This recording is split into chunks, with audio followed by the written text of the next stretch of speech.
back to the PBC. It's your boy, PBK9s, giving it to you the way I always do. Fair and unbiased, raw and uncut. Hope everybody having a great day, having a great evening. What's going on, Mr. 216 Bulldog? Salute to you, big dog. Salute to you.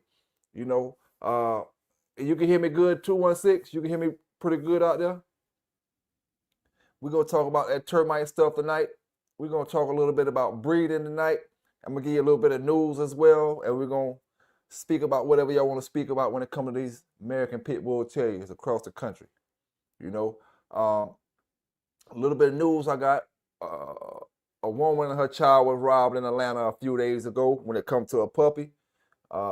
We got a 3-month-old mauled by a dog. I'm going to speak on that.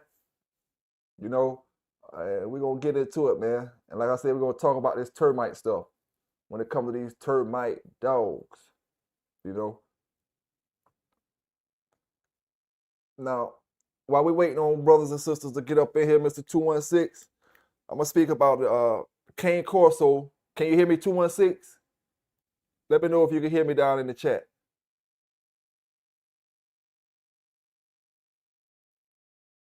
Yeah, we go. I can see my voice on the thing. Yeah, we're gonna talk about them Cane Corso that mauled a 3-month-old baby to death. And I always said this, man, in all my past videos when I spoke about the kids getting mauled by dogs and different things. A certain age child is just too young to be around a dog, man. 3 months old, in my opinion, I don't care what kind of dog it is. 3 months old is just too young to be around a dog. You know, Archie Fuller, what's going on with you? Salute to you tonight. Appreciate you dropping in. 3 months old is just too young, man. And then we talking about a big Cane Corso. You know, maybe not a Chihuahua or poodle. Like 3 months old is just a tender baby. You know what I'm saying? That's just too young to be around any kind of dog, man. You know, and these accidents, when these accidents happen, what's going on with your Mike Red? Yes, sir. Shreveport in the building. Shreveport in the building. When accidents happen, when we got these children that's 2 months old, 3 months old, 1 month old, 4 months old, it don't take but a small accident to happen to seriously harm these children, man, when they so young like that. We're not talking about a 4-year-old child or 10-year-old child. We're talking about a 3-month-old baby, you know.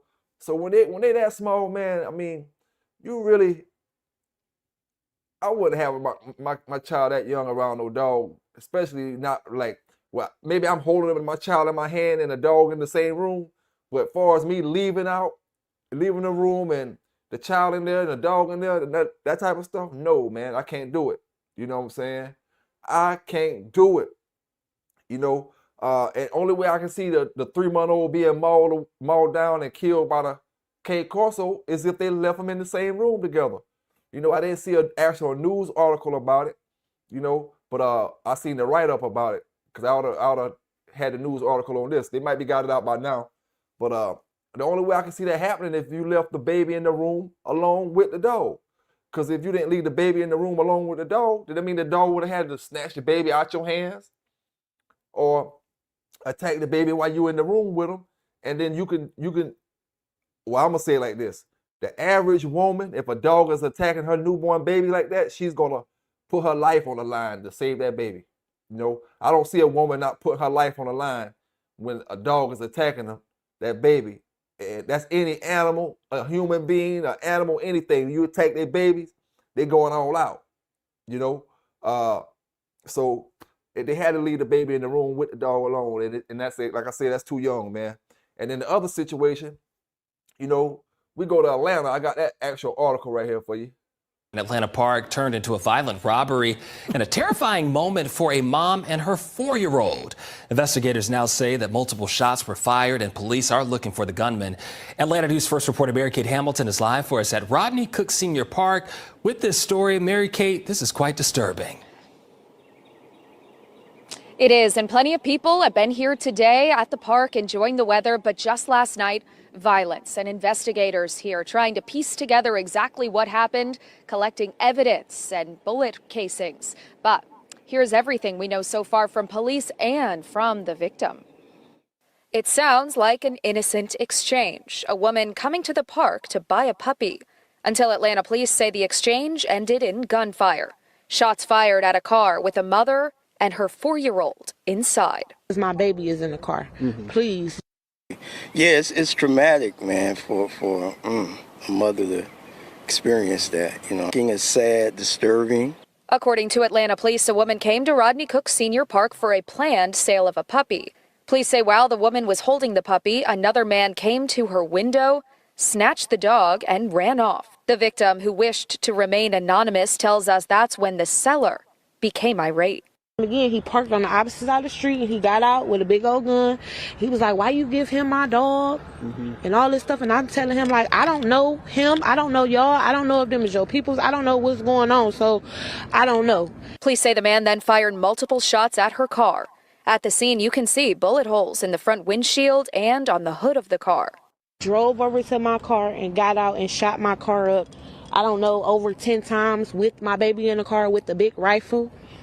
They say the man also stole her purse and then drove off in a white Nissan Altima. Police have not yet made an arrest, but luckily no one was injured. Parkgoer Ka Natruz says last night's violence is just another reminder to look out for one another. Connect and be vigilant and protect each other. That's very, very needed now more than ever, so. He added that he hopes this violence doesn't deter anyone from coming and using Atlanta's public parks, especially mothers and their young children. Now, according to Atlanta police, this investigation is still ongoing, so we'll keep you updated when we get one. For now, live in Northwest Atlanta, Mary Kate Hamilton, Atlanta News First. All right, Mary Kate, thanks for that report. Cuba Lynn Johnson, what's going on? What's going on? Yeah, man, that seemed like to me that could have been a setup either way, because he came, the dude snatched the dog from the lady. Then the dude selling the dog jump out and told her, why you let him snatch my dog? That could have been a robbery play. He just trying to play it off. You know what I'm saying? Jump out, oh, why you let him snatch my dog? And took the lady purse, you know what I'm saying?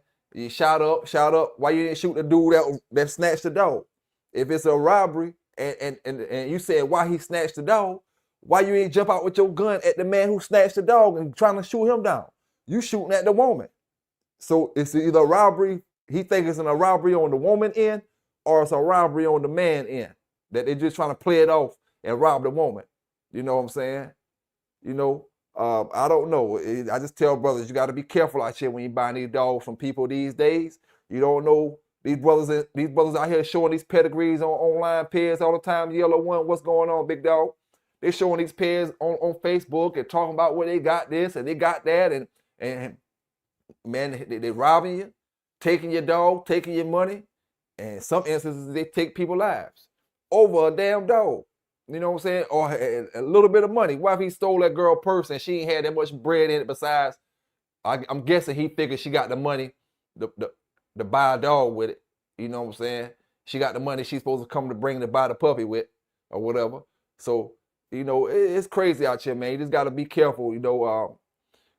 These folk out here, work hard for their money. Then you got folk out here that's just going to rob you and take your shit, And I'm quite sure she wasn't expecting that to happen.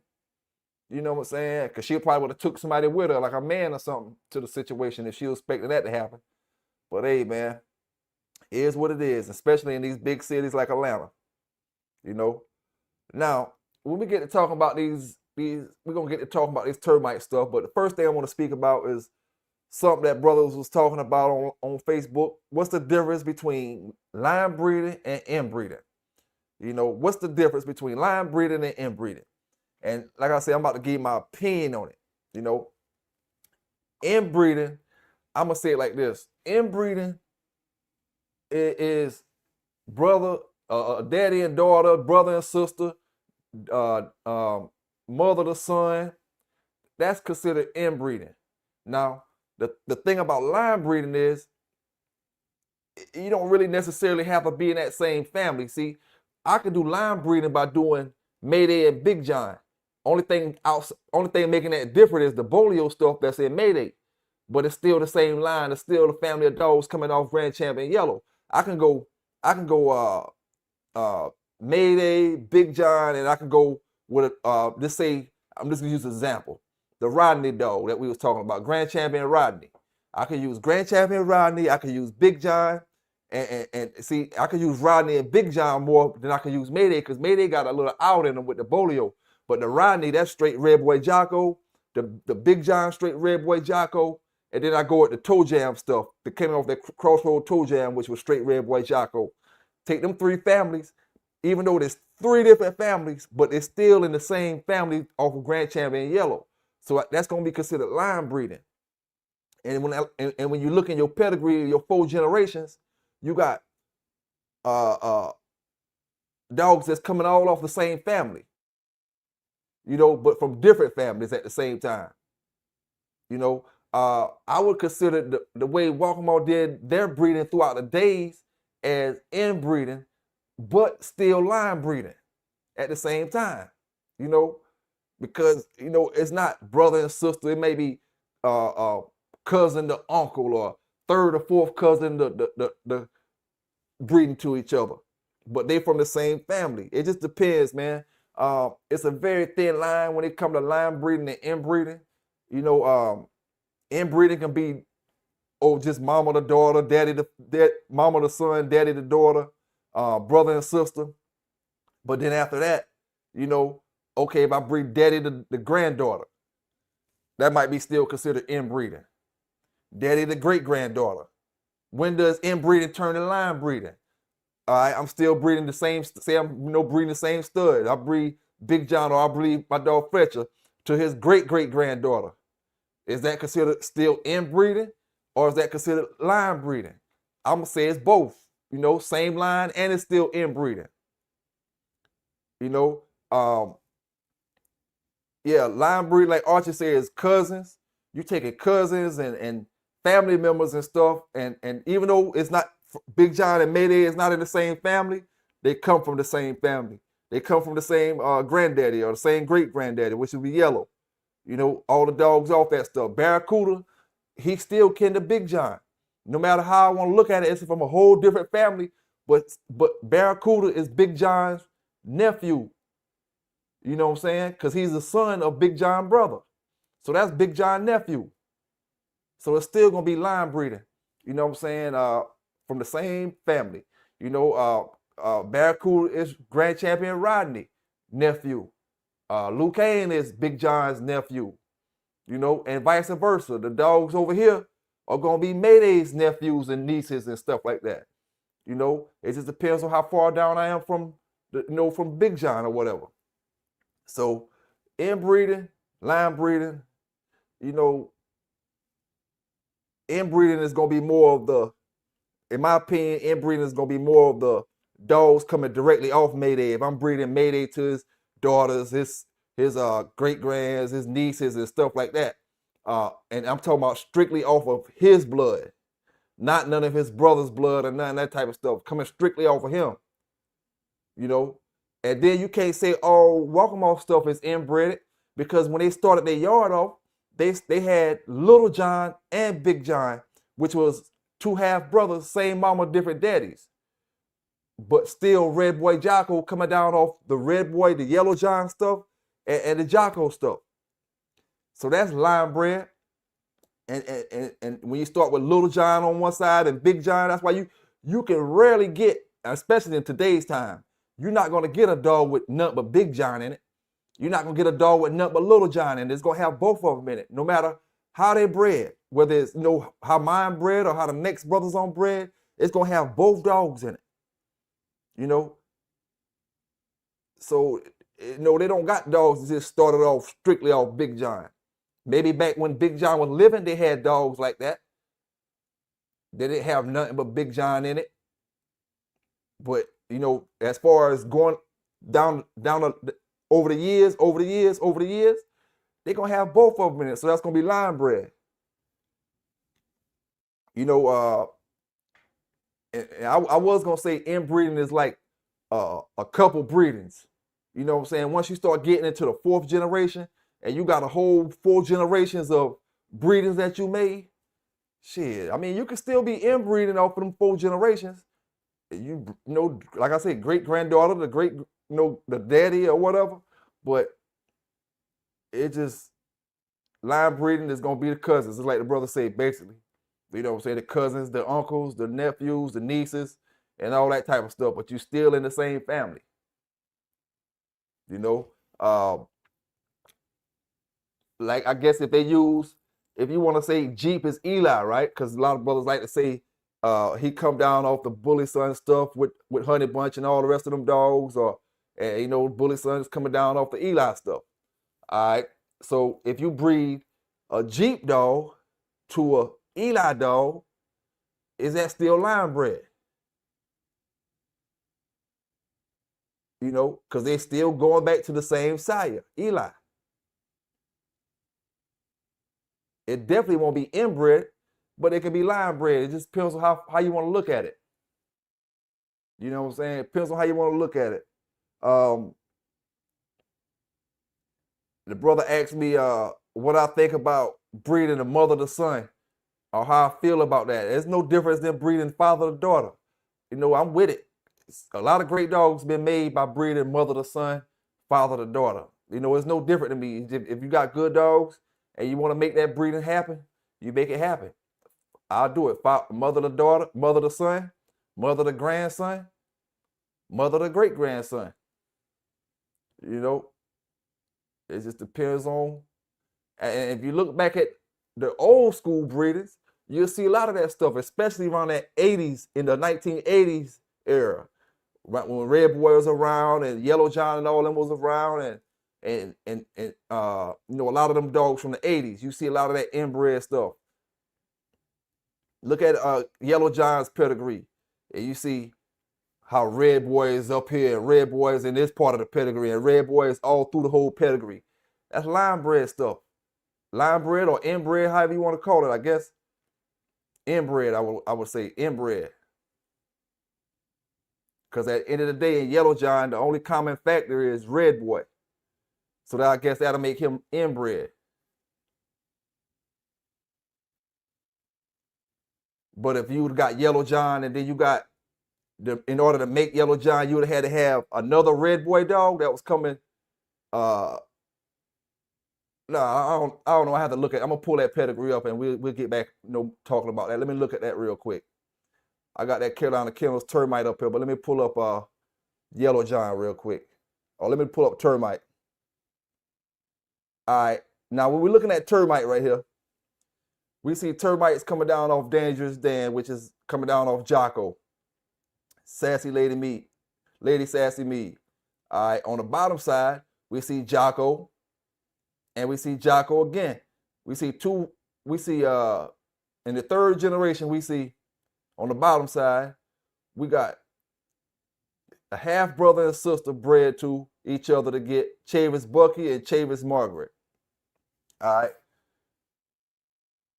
That's going to be considered inbreeding in my opinion. That's inbreeding because you got half brothers and sisters. You know, the common denominator in this dog, this termite dog, the common denominator is Jackson's Hank, which is Jocko daddy. You got Hank 2 times in the 4th generation and 1 time in the 3rd. You know, you got Red Boy in here as well. You got Red Boy in here.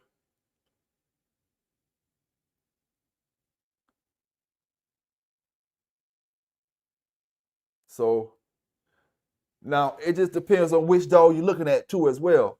If I'm looking at this dog Dangerous Dan, this is gonna be just a Red Boy Jocko dog. All right. He's not considered a line bred or inbred dog, period. He's just a Red Boy Jocko dog.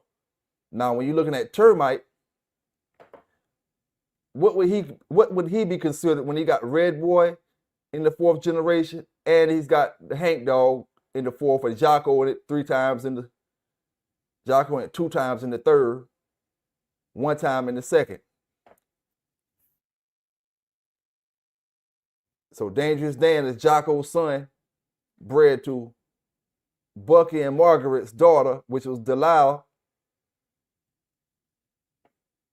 So that's an inbred daughter of Jocko.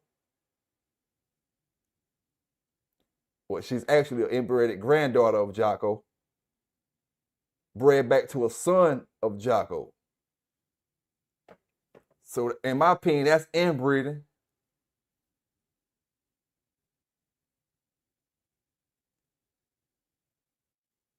Now, if you take Termite himself and breed him back to a dog off of Grand Champion Yellow, then that's going to be line breeding. Line breeding off of Red Boy and Jocko.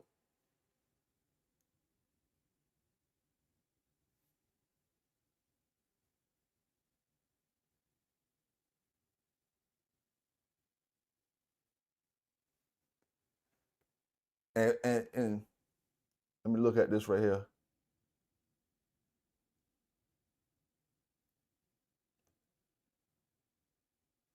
Yeah, and everybody, different people will look at it different ways, probably, but it is what it is. Line bred and inbred.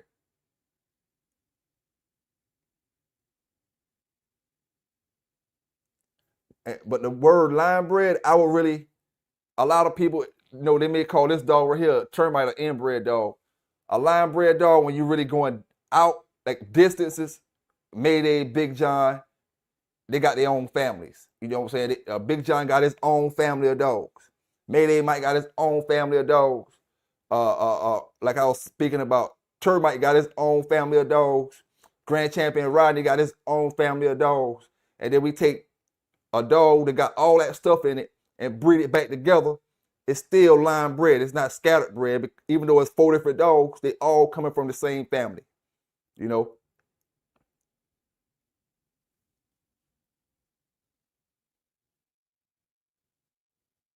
Even though they created their own family, they still all coming from the same family. But I wanted to speak about this termite dog because I was kind of curious of why this termite dog had the taboo label on him since back in the days. He was kind of like the dog people steered away from. Some people steered away from him. When they wanted the yellow stuff and the Red Boy Jocko stuff, they kind of steered away from the termite stuff. Now,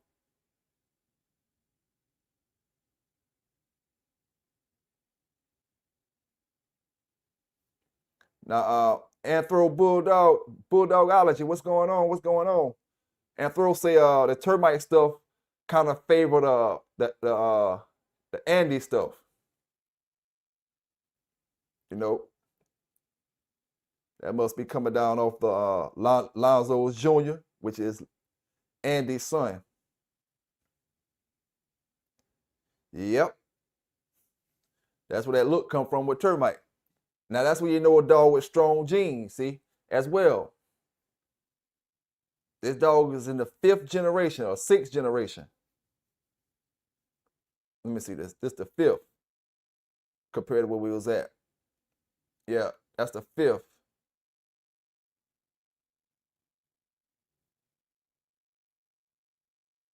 Lonzo's Jr. is in the 4th generation, and Andy is in the 5th.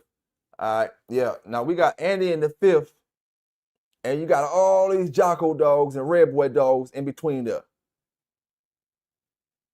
And then your termite stuff looking the way he looked.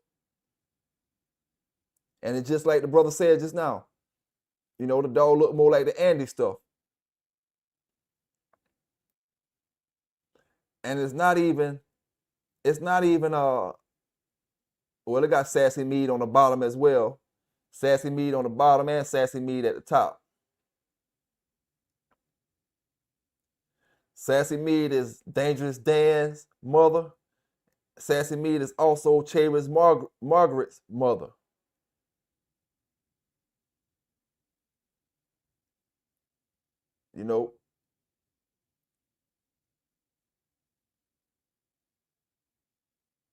But he damn sure look like the Andy dog.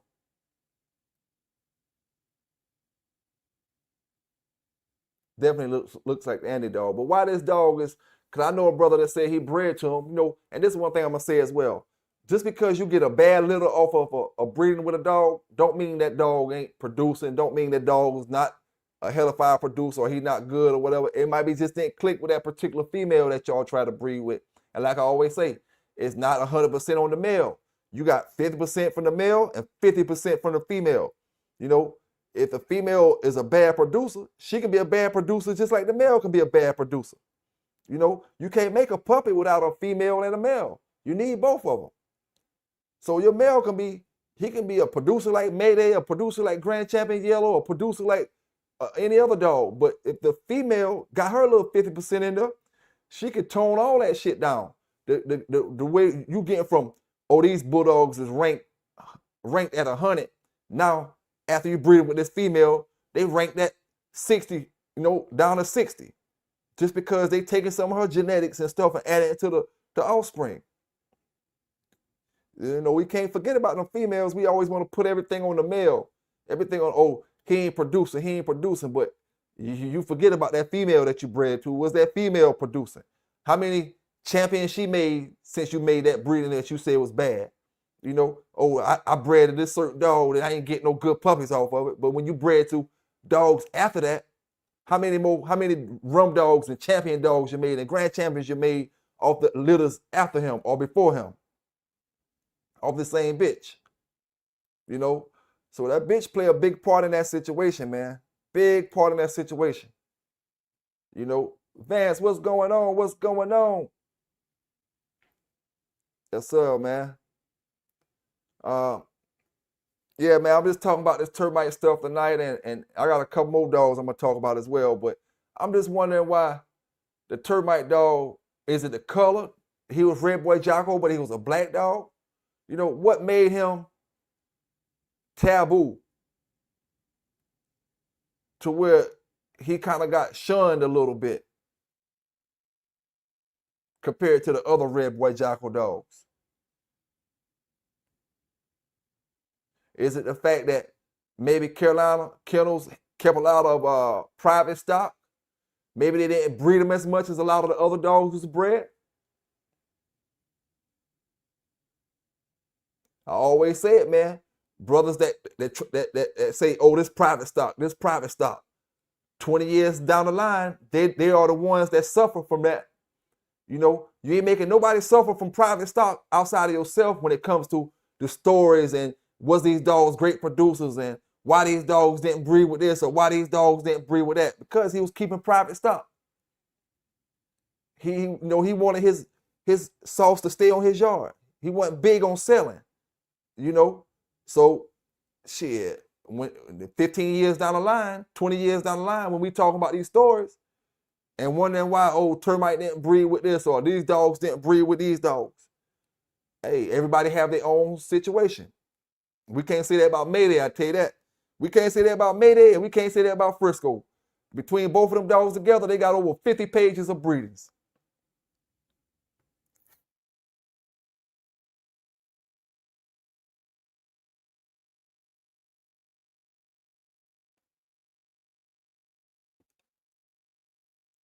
You know, so we can't say that about Frisco and Mayday. All we can say about them dogs that got as many breedings as that, they're supposed to be rum dogs. They're supposed to have, oh, this many champions and this many grand champions out here. Look how many times you bred a dog. You breed a dog that much, you for sure, you could breed a dog with a basset hound, a pitbull with a basset hound, and you breed them that many times. You breeding them that many times, shit, you're gonna get some good dogs off of them, out of some of the litters.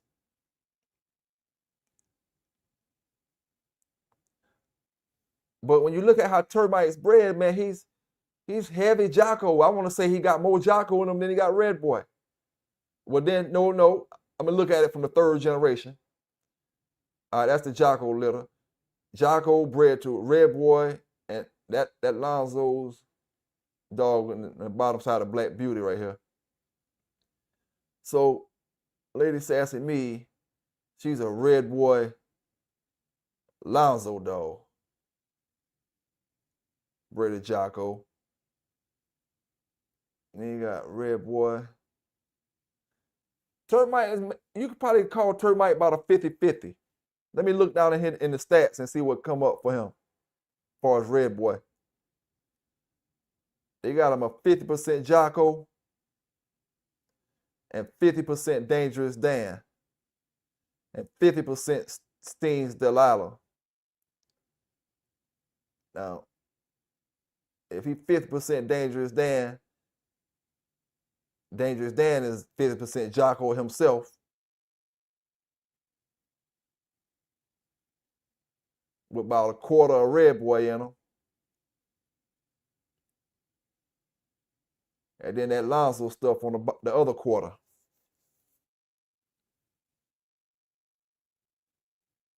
See how much Red Boy they got. They got him as 15% Red Boy.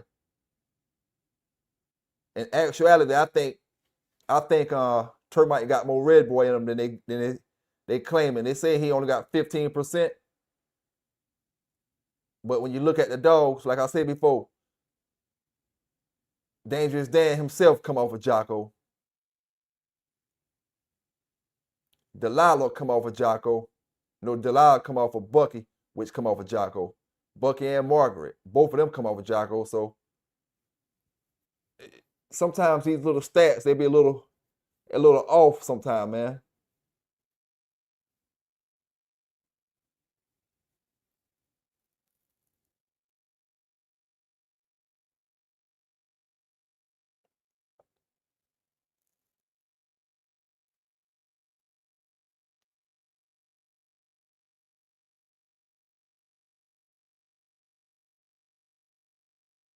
Yeah, heavy bred Jocko, man, is what Termite is.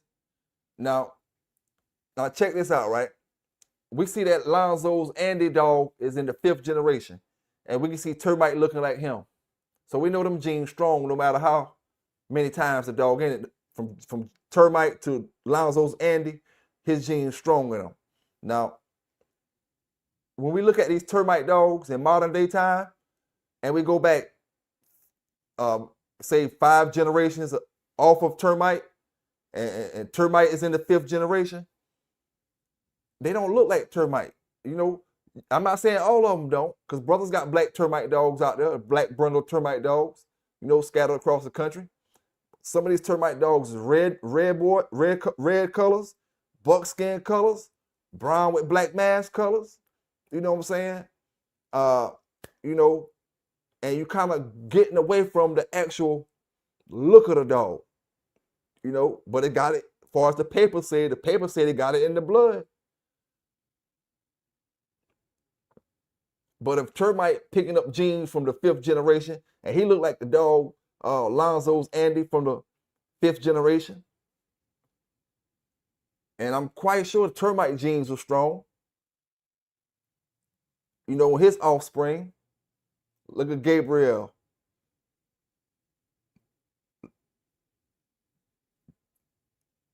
Gabriel looked like Termite them. He don't look like Jocko.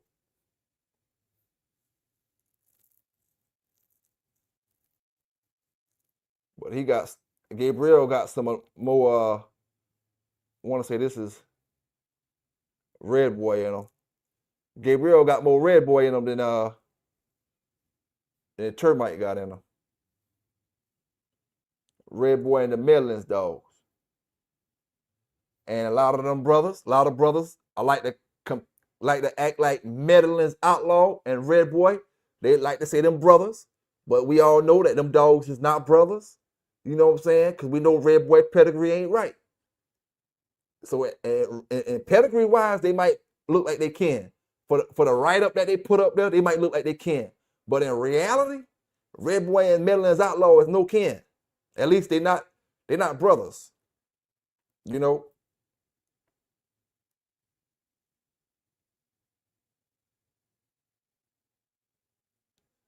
I don't see the Outlaw dog. Yeah, I just see Medlin's dog. So let me check him and see if there's any of that Outlaw stuff in there. Or just going straight back to Red. Okay, we got Outlaw right there, which is Till's Jeff. And they got Red Boy coming off Till's Jeff. But Red Boy is coming down off Tramp. Mr. Bass Tramp.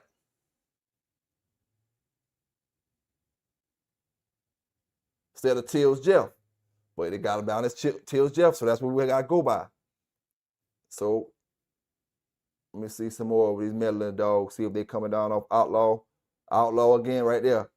And like I said, people like to say, oh, that was his brother, that was his brother. But shit, they ain't throwing nowhere near the same kind of dogs off.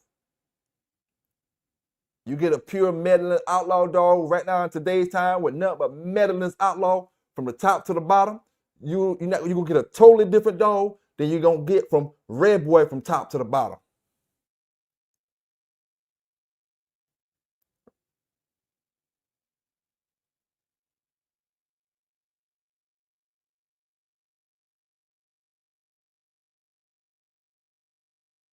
But that's the Gabriel dog that we're looking at now.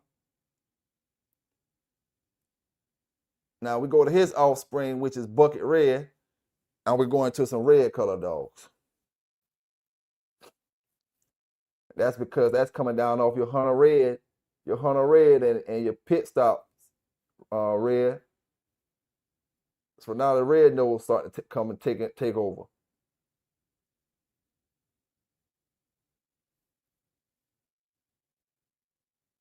Grand Champion Laners Bronson at the very bottom of the 4th generation. It's a black dog coming down off Indian Bolio, Zebo, and Stinson's Tuffy.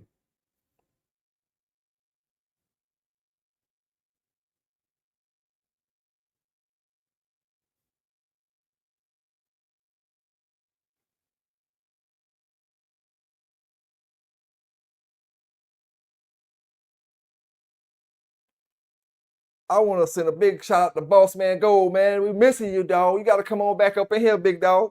I told you, man, you can't go ghost on me like that now. You know, can't go ghost on me because Bulldog talk is Bulldog talk, Boss Man. We ain't seen you in the last week or so, man. Big salute to Boss Man Gold, wherever you at out there, big dog. You know what I'm saying? You know I'm rocking with you, dog. A little disagreement. It ain't nothing but a disagreement. It's dog talk, man. So in this dog talk, sometimes we right, sometimes we wrong, man. You know, but life goes on, my brother. Like I say, salute the Boss Man Gold out there wherever you at, dog. I'm just wondering why the termite stuff didn't get the airplay, man. Why the termite dogs didn't get the airplay that the other Red Boy Jocko dogs got. You know what I'm saying? Flip Wilson, what's going on, big dog? What's going on? Big Mitch in the building.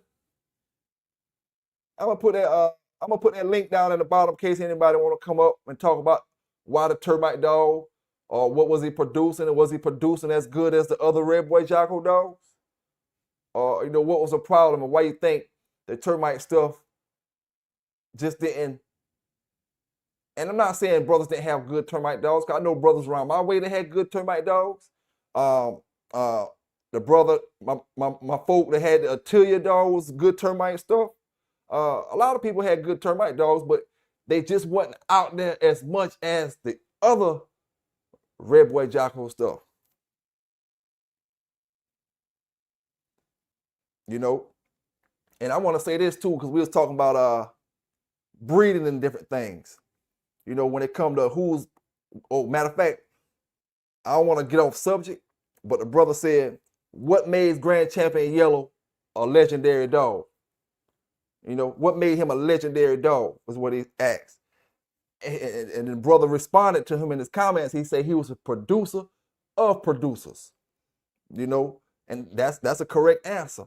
You know, and I say Grand Champion Yellow, in my opinion, is one of the best producers that the pitbull game has ever created. Out of all the years, that we got documented, he's one of the best producers. You gotta have Grand Champion Yellow on your Mount Rushmore of game dogs. You know what I'm saying? Even if you're not a Yellow fan, he's gonna be up there. Just because of that simple fact. He is a producer of producers. But I say that to say this. In my opinion, knowing the dogs that I've dealt with in the past, I believe Yellow John was a better producer than Grand Champion Yellow. You know what I'm saying? I truly believe that. You know, He wasn't bred as much as Yellow was. But if you had dogs that were Red Boy Jocko dogs and they didn't have any yellow in them, they just had Yellow John and the Jocko stuff, back in them days, you had a hellified dog. You know what I'm saying?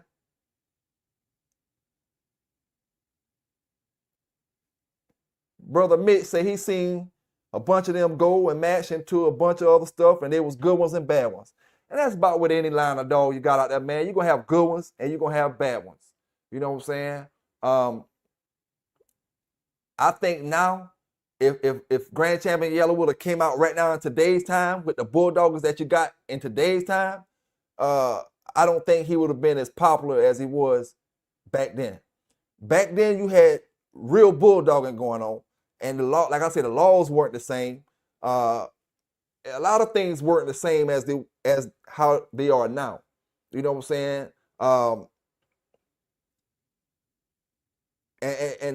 And look at this too as well, man. A lot of the dogs that we got in our pedigrees that come down and was good producers, some of them dogs was considered losers. Like you got Bully Son, you got Eli. These dogs weren't no grand champions. You know what I'm saying? Honey Bunch. You got a Red Boy. These dogs weren't no grand champions. But then a brother will say, "Oh, you getting off course if you don't do this." How much rolling do you gotta do before you know what you want to breed to? That's what I ask anybody. You want me to roll him till he a grand champion and say he worth breeding? Oh, they ain't do that to Red Boy. They ain't do that to Bully Son.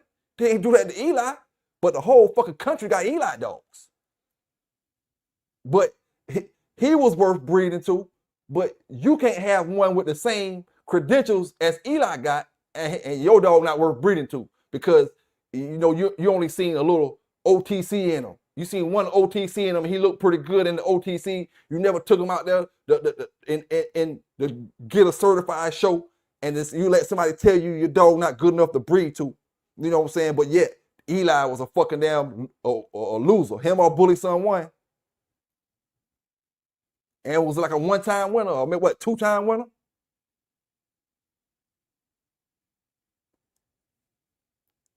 Yeah, hey, Mitch, I think Yellow John was a better dog too, man. Cause I had a few dogs that had Yellow John in it. They have no Grand Champion Yellow in it, and I like them dogs a whole lot better. I love the yellow dogs, but them Yellow John dogs were, seemed like they were just better, man. And when you look at dogs like Green Sandy and them dogs, man, it was some hellified dogs, and none of them had Grand Champion Yellow in it, but it was Red Boy Jocko dogs.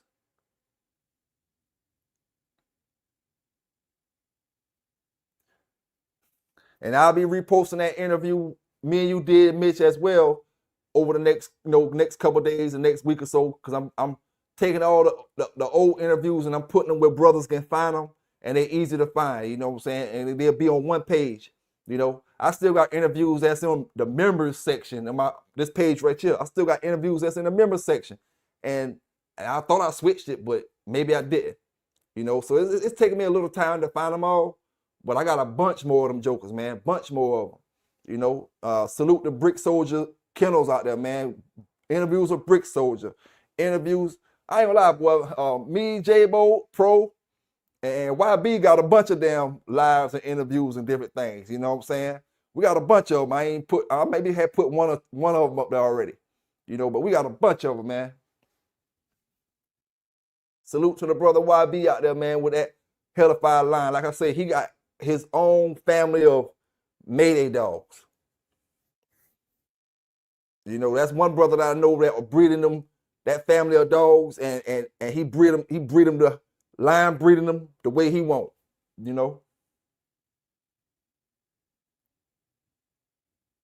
Hey, Archie, and I believe, man, when you don't breed a lot of dogs as much, like it was like Yellow John wasn't bred as much as Grand Champion Yellow was, so it's gonna make Yellow look better in some people's eyes, the younger brothers, the younger crew. But and Jocko wasn't bred as much as Red Boy was bred, as far as the out dogs, to the different dogs. Well, I'm not gonna say Red Boy. I'm gonna say like I said, the dogs like Mayday, the dogs like Jeep, you know, it was bred a whole lot more.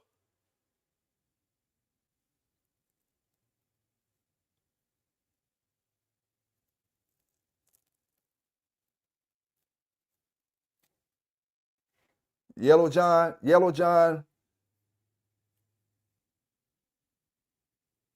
he wasn't bred as much as Yellow was.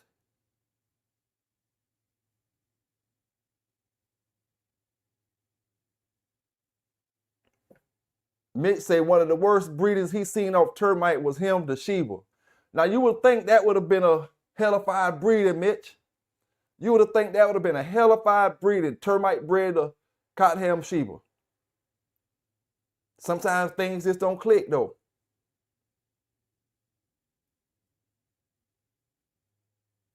Sometimes things just don't click.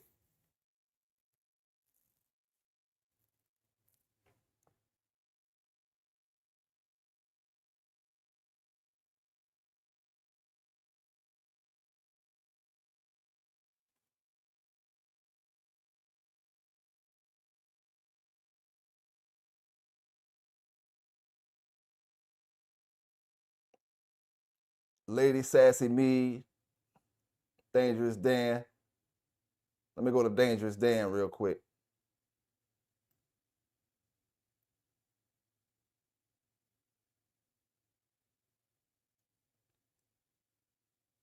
So we see Dangerous Dan got 25% red boy in him. And then that Lonzo stuff on the bottom side. But let's look at Dangerous Dan offspring. See, can we pull up some more of his offspring outside of termite?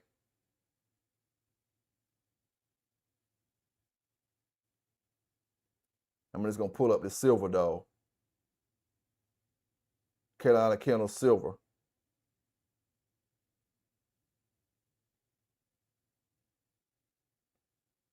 So we got 25% red boy on the top of this dog, Carolina Kennels Silver. 25% red boy on the top. Then we on the bottom, we got no red boy at all. Strictly Jocko and Jackson's Hank, which we got another son. Well, this is actually a daughter of Jackson's Hank, Jackson's Cold Cat, bred to a son of Jackson's Hank, which was Jocko to get Golden Girl, Carolina Kennels Golden Girl. So these is heavy bred Hank dogs, is what you can call these dogs. Hank red boy dogs.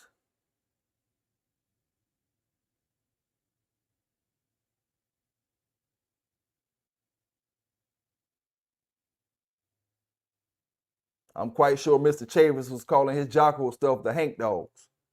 Oh, these dogs heavy Hank. These dogs Hank bred.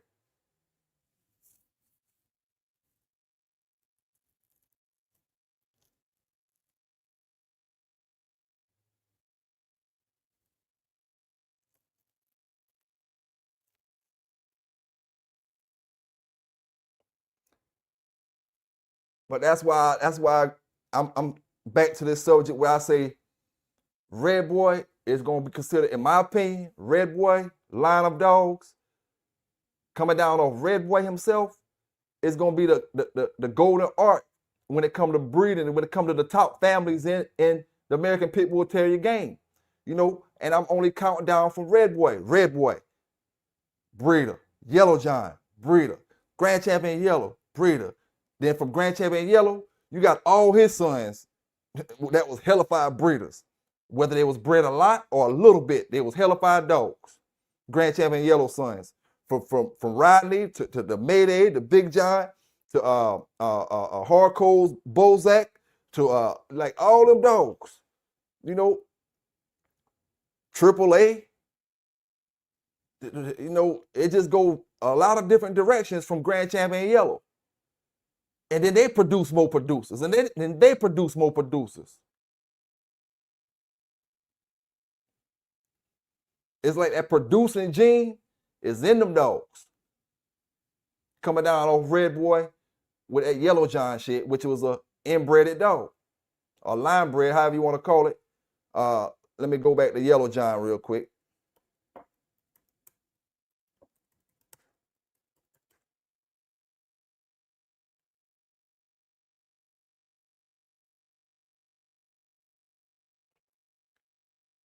Hey, Mitch, since you're an old schooler and Vance, you're an old schooler.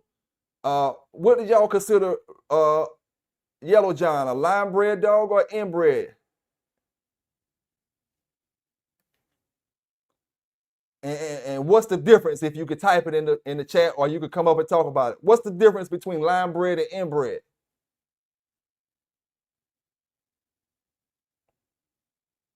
Outside of, we know father to daughter, that's inbred. If I take a daughter of Big John and breed back to a daughter of Mayday, that's line bred. I mean, a son of Mayday, that's line bred.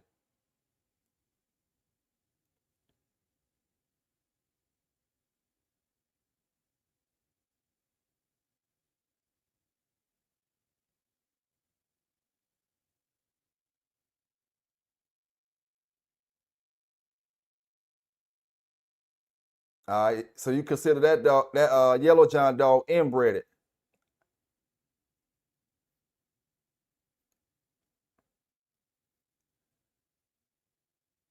You got Red Boy bred to his daughter. First Red Boy bred to his daughter, which was Bass Cat, that made Marlowe's Red Feather. And then the daughter of that breeding bred back to Red Boy again. So that's inbreeding.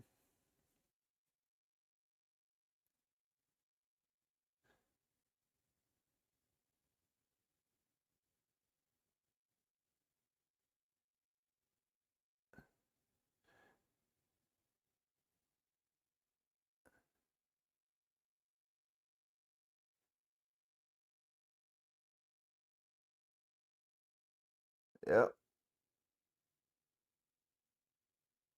Let me go to the 5th generation and see how that look. Chill Sarge coming off Kobe's dime. Kobe's Tweety.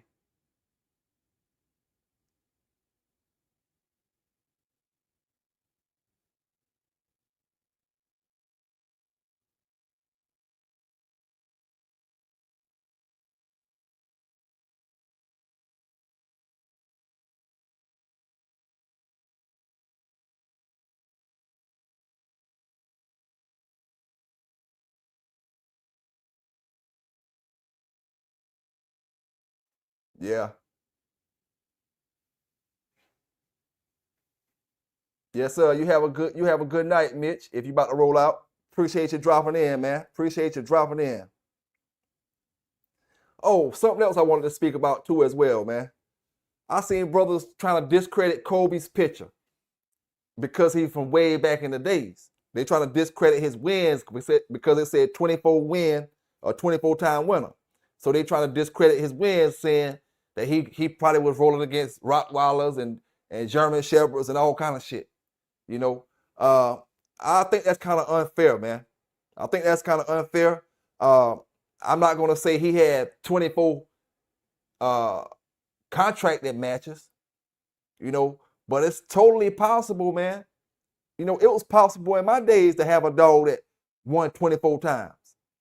I'm not gonna say you're gonna contract it, but when the smoke come, somebody want that smoke, you give it to them, they count it as a win. It didn't matter whether it was contracted or not. And then we talking, like I said, this is Kobe's Pinterest days, 24 wins. You can't discredit something if you don't got no proof to go with your discrediting. You can't say the dog wasn't a winner unless you got proof that the dog wasn't a winner like that. You know what I'm saying? You got to go by what it say. The same way you go by what these pedigrees say, you're going by what Red Boy pedigree say, and we know he ain't bred that way. You're going by what they say. So you got to go by what Mr. Kobe said. He was a 24-time winner. I want to say it's a dog named Lemonhead. I want to think that's the dog name. That's a big winner, like a 9 or 10-time, 12-time winner or something like that.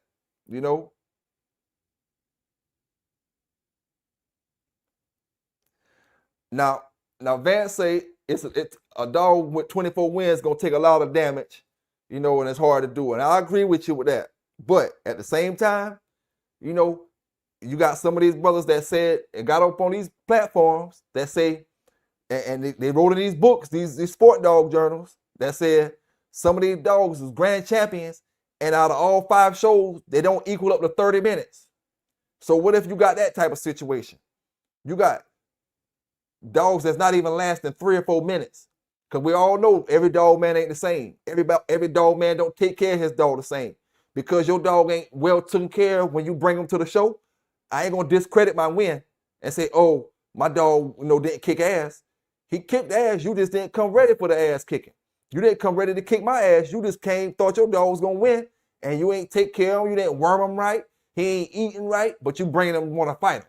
You know what I'm saying? And my dog shot off in his ass. That's a win. I can't not my win because you didn't have the upkeep on your dog right. But 24, man, yeah. And somehow or another, there gotta be some type of truth to it because that's all we ever seen up there. Kobe's picture, 24-time winner. I'm quite sure if somebody would have had a chance to speak to Mr. Kobe about that, and ask him, really, is he a real 24-time winner? He would have told you, what went down with him. Full Bite Kennel, what's going on, big dog? Archie say, look at Pit Stop Buck Wild and tell him what I think. Is he inbred, line bred, or both? I'm gonna check him out now. Pit Stops Buck Wild.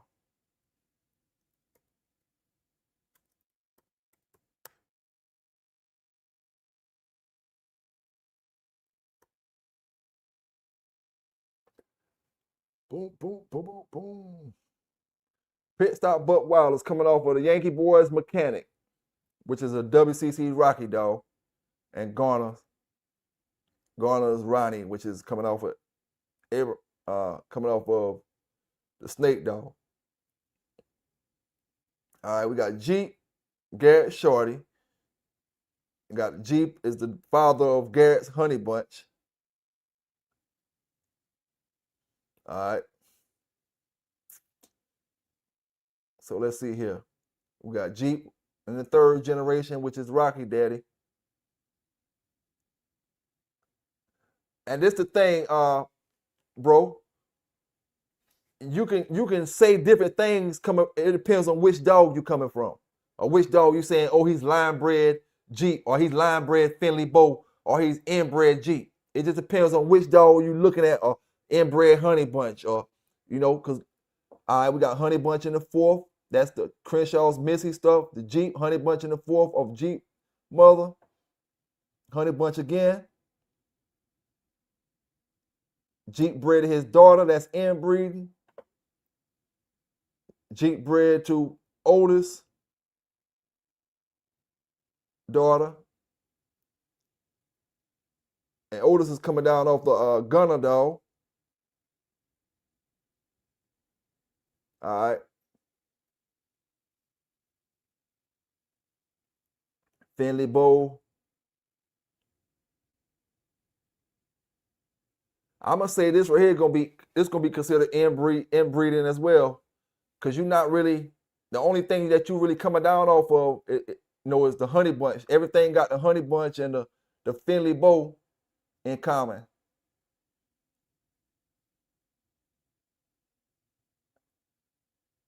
Now, if you take this dog, Buck Wild, and breed him to, let's say, you breed him to White Tab, I think that's gonna be line breeding, a White Tab female. Then you talking about line breeding. It just depends on how far you is from the source. And we'll call the source Jeep or Honey Bunch. Even Finley Bow could be considered the source. And we got Finley Bow and Jeep, which will be Jeep little mate. We don't know if this his little mate or it's the same breeding. Crenshaw's Missy. Bred the same way Jeep is. Bred to the Snake dog. The Snake dog is a half brother to damn Jeep through Honey Bunch. So that's gonna be line breeding. When you take a Honey Bunch son, not Jeep, and breed back to Jeep. I would think that's line that could be considered inbreeding as well too.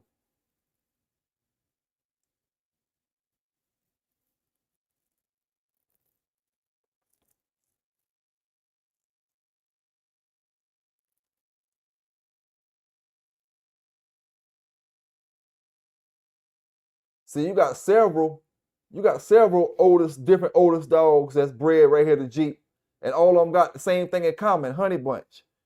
Oldest the Honey Bunch made Dolly. Now Honey Bunch the Finley Bow made Jeep, and them dogs bred to make Rocky. So and this is two half brothers and sisters bred each other. So that's gonna be considered inbreeding to make Rocky. And then you got Snake, which is off Oldest and Honey Bunch, bred to Finley, which Jeep sister again.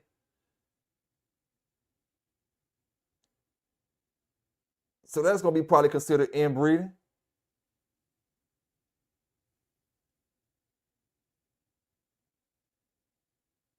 But when you got Garner's Ronnie don't got a bit of Jeep in him at all. He don't got a bit of the dog Jeep in him, but he's bred the same exact way.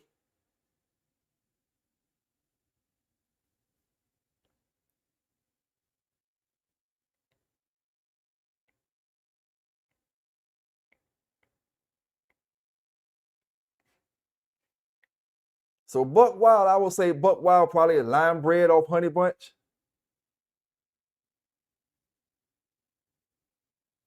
Got some inbreeding inside of him as well.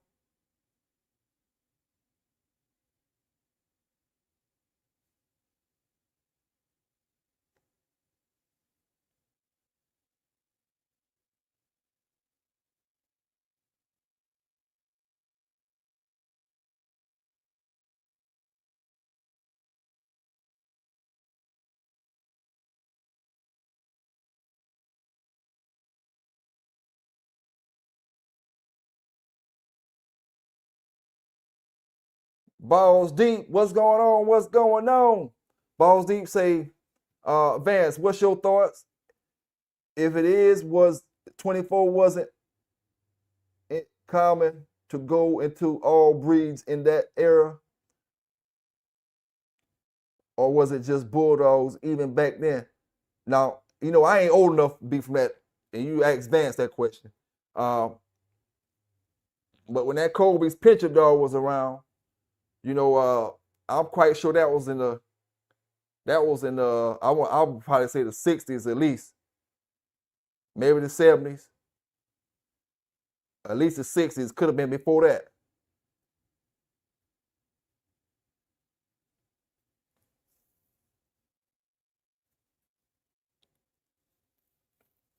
Yeah, I can't, me myself, I can't answer that question for you, Balls Deep, but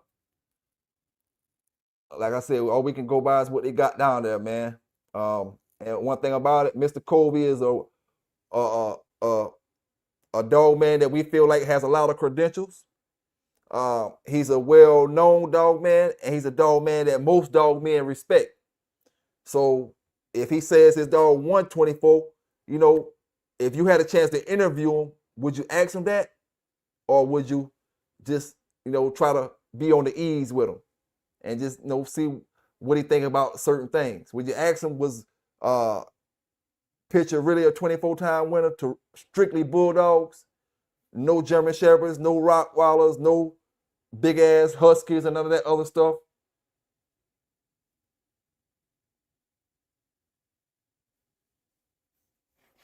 City Boy Kennels, what's going on? What's going on?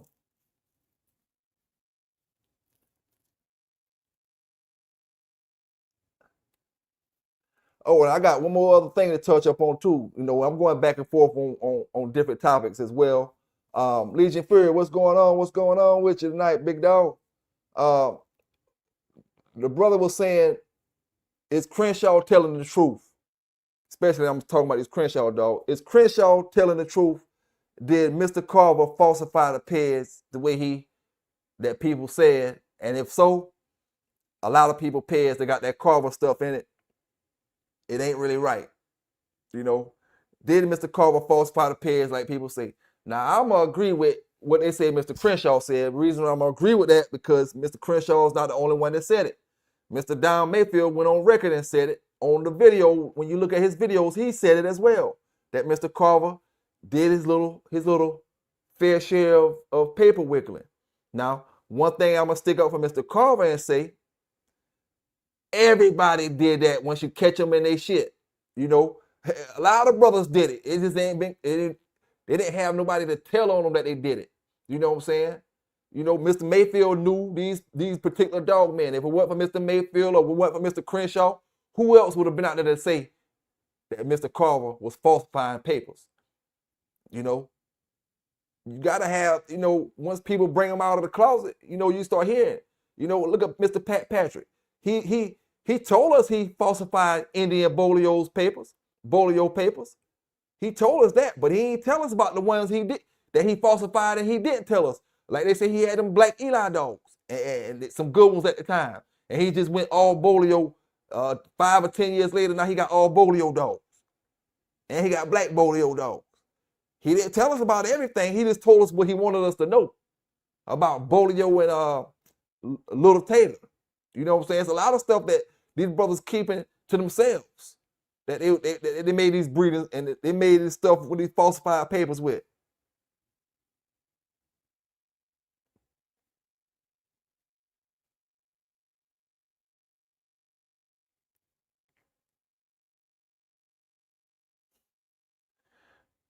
Trevor, what's going on with your big dog? Appreciate you dropping in tonight.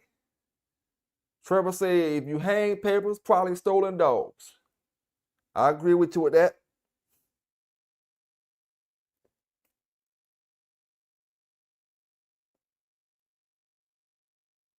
Now, you know, back in them days as well, Trevor, now, there's another thing. Back in them days, brothers try to keep a sauce secret.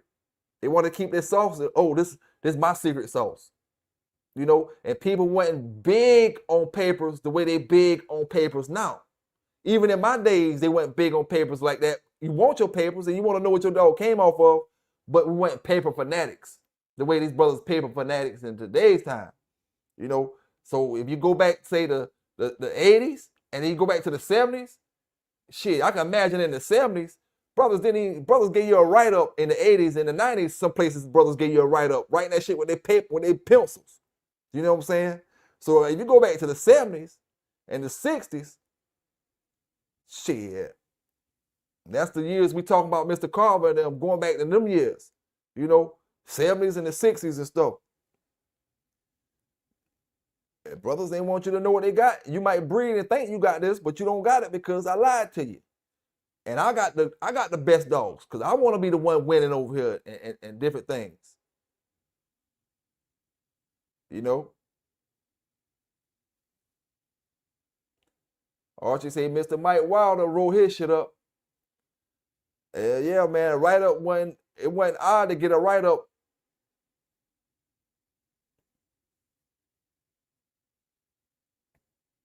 It wasn't odd to get a write-up.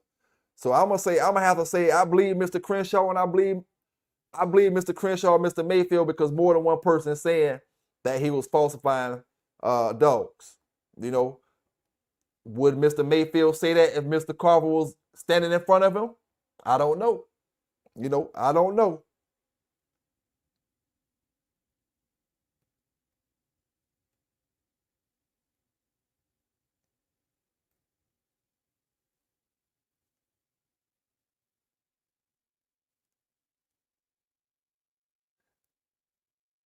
But Mr. Mayfield also said Mr. Carver never really had a family of dogs. He always used other people's dogs, and he never made them dogs into a family of dogs.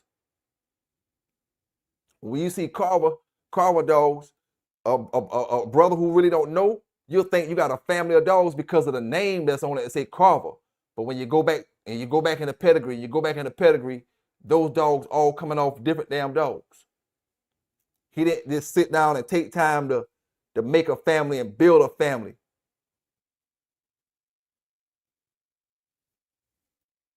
And I have to use the Big John dogs for example because them brothers never went out. Oh, we're going to breed the Jeep to this. We're going to breed the this to that. We're going to breed the this to that.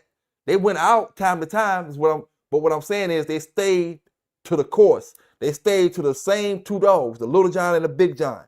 Whether it was bred out to this, they came back in, breeding it back in. You know what I'm saying? So they got a family.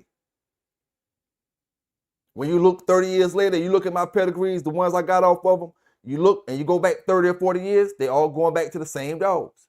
Mr. Carver didn't sit down and take his time to where he gonna focus in on 2 dogs, you know, and just breed down off them 2 dogs, and his whole family coming off of 2 or 3 dogs, male dogs that is, you know, not including the female. Yes, sir, Archie. So many dog men give false information. It just, you know, you gotta have somebody who know you gave false information. Don Mayfield maybe gave false information. You know, man, all them old school bulldogs was doing all kind of crazy stuff.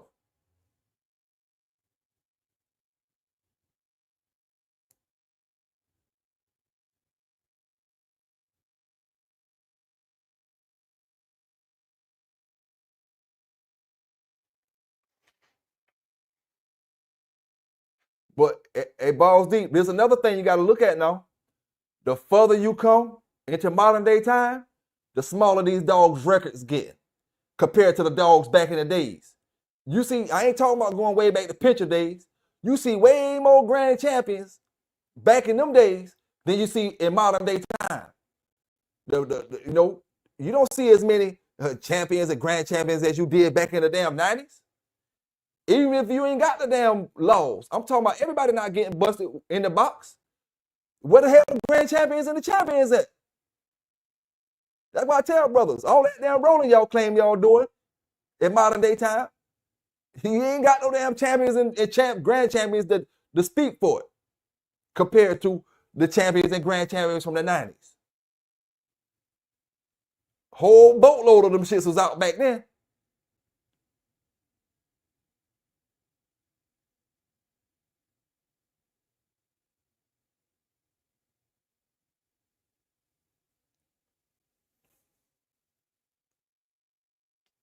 So, you know, when you go back to the 80s, and then you're going back to the 70s, shit.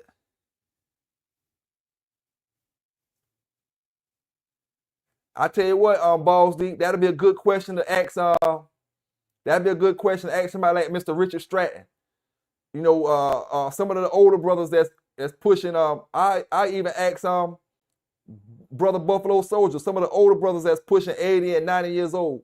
You know, that know these bulldogs, that can tell you what was brothers doing back in them days. Like Buffalo Soldier gave us the interview. He told us Mr. Jim Wilson, he was bulldogging in the 50s and the 60s and all that. And I guarantee you, Mr. Jim Wilson went rolling into no damn Rottweilers and German Shepherds and adding it to his list. You know.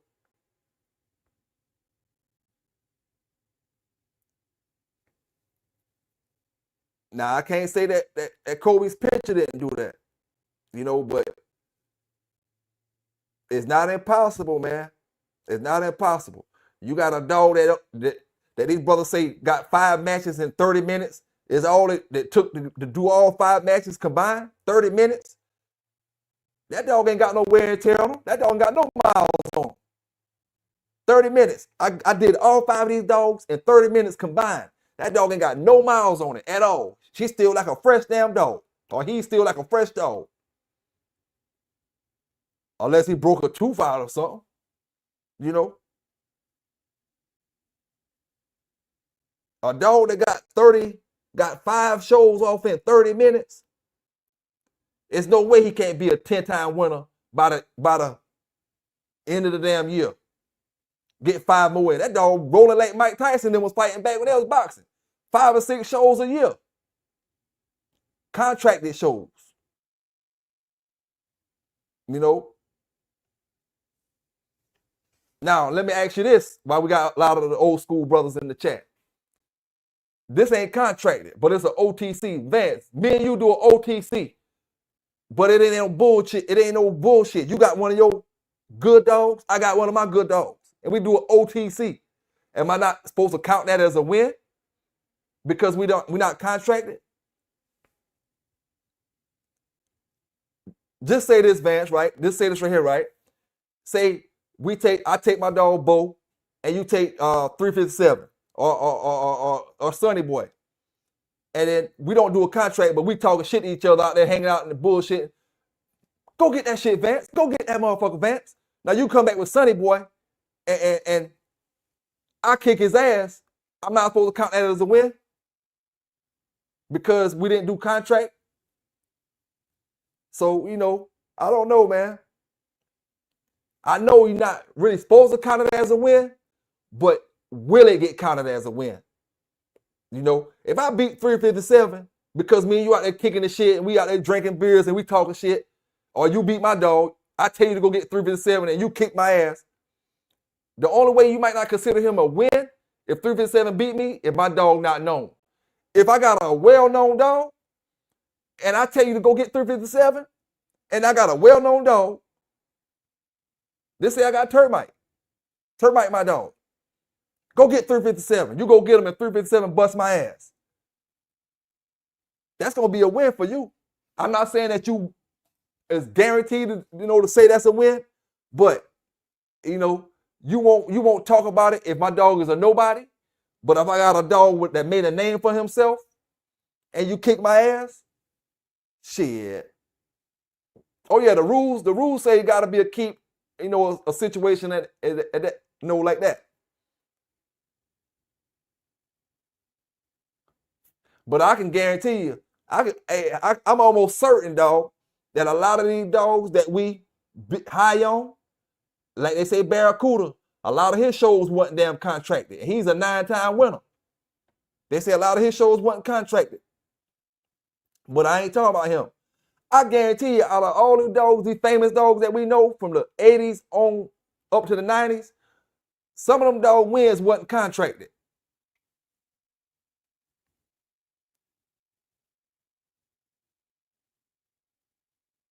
This dog ain't take no damage. Okay, boom. I came in, you somehow or another you forfeit. You couldn't do it, you had to forfeit. Now somebody else is a replacement bringing another dog in. My dog in shape and worked on a keep, but we bringing a replacement in. Somebody who want to say they think their dog can beat my dog. Now, you bring it in, my dog still win.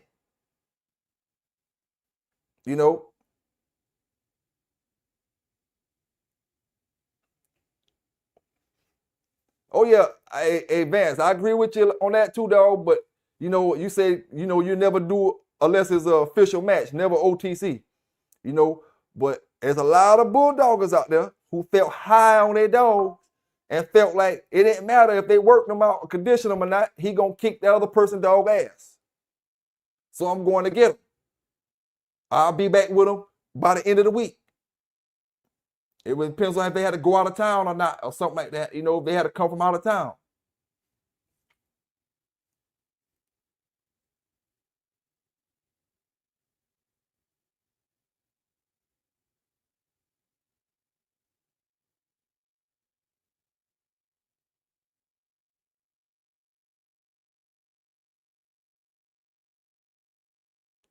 Like Balls Deep say, a lot of people will work a dog in a keep, and sometimes your dog gets sick or something happened to your dog at the last minute, and now you gotta bring a replacement. You gotta bring a replacement. And we only going by weight. We ain't going by names. We only going by weight. It don't matter if you bring Jim, Lou, Sue, or Bob, long as that motherfucker 46 pounds. You know what I'm saying? Now he making the replacement just like boxing. Some of these brothers only got a week or 2 weeks to get ready for a match. When the other dude had a whole 8 weeks to go to his boxing training and shit. And this dude only had 2 weeks. But when he go in that ring and he take that loss, that shit on his damn record. They ain't worrying about no damn, you ain't have 2 weeks to prepare. You shouldn't accept the challenge is what they saying. Don't accept the challenge if you don't want to take that loss on your record. Stay your ass at home. Say I need a whole 8 weeks to train. You know what I'm saying? I need a whole 8 weeks.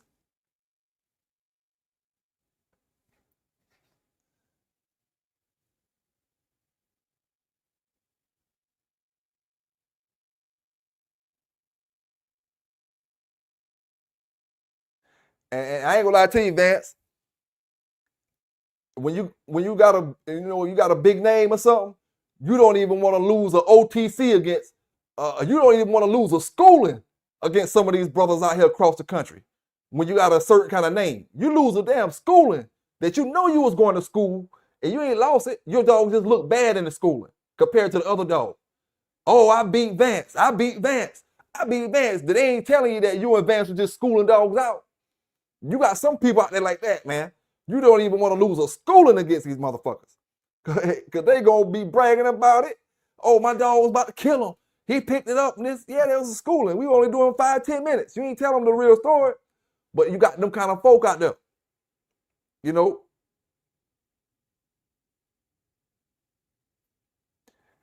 Hey, you right, Balls D. And that's what one thing I always say, dog. Give your dog the best chance to win. You know what I'm saying? Put him in a situation that he can have the best chance possible to win. And in order to do that, it'll be like what you and Vance talking about. Making sure you got that right amount of time to get your dog in shape, no excuses. You know what I'm saying? None of that type of stuff. You know? And that way you put them in the best situation. But everybody ain't the kind of dog man like you and Vance is, or the next brother is. You got some folk out here don't give a damn.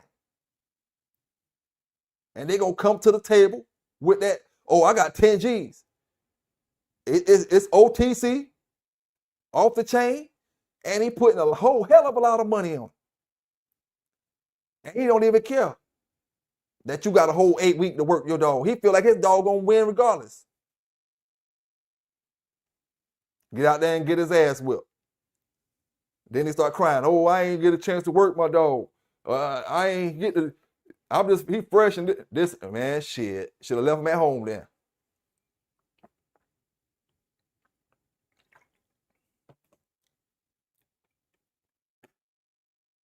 I'll tell you what though, if Mr. Kobe did put him on every kind of dog, and he really didn't win. Well, we know he didn't do 24. We know for a fact, almost a certain fact, that Kobe's pitcher didn't do 24 contracted shows. I'm talking about 8-week contract, 8 to 6 weeks, even 4 weeks. We almost for sure he didn't do that. But we don't want to say that he went against other breeds of dogs until you got some kind of proof of it. Just by sheer looking at the number, you can't really say that, you know.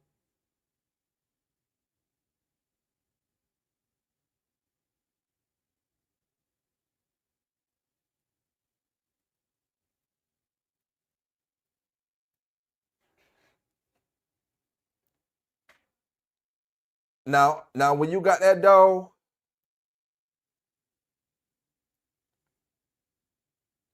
now say that dog that won 5 times in 30 minutes.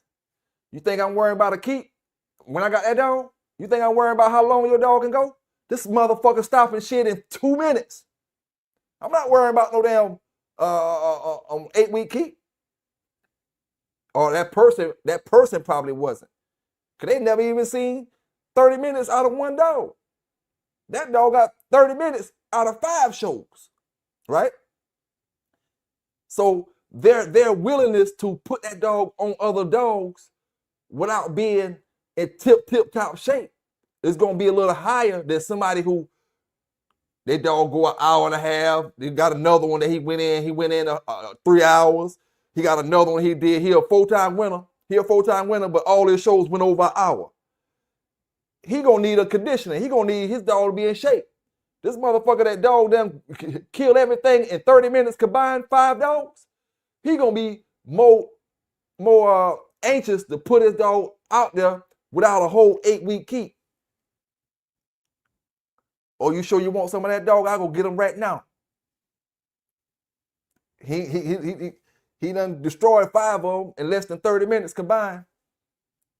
So that's 6 minutes, at least 6 minutes apiece. If we talk 5 shows, 30 minutes, 6 minutes apiece.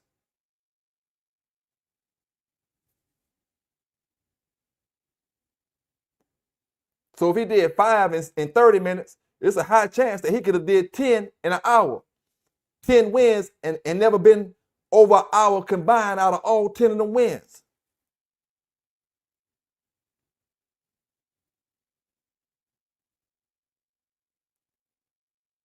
So you got a dog that might be went 3 hours in his first show. This dog done got 10 wins, and he ain't got no more than an hour and 15 minutes out of 10 dogs. But your dog got 3 hours in one show. So which dog you think gonna have the most damage did to him? You never can tell because you don't know how the other dogs is biting, you know?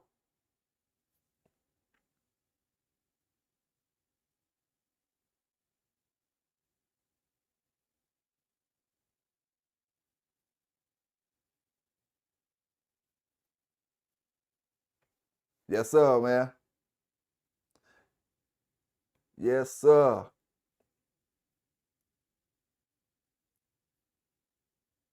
Now this that pit stop buck wild dog we was looking at.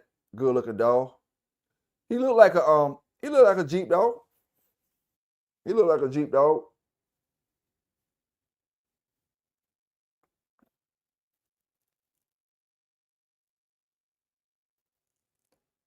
Look at the Rangers deadlock dog.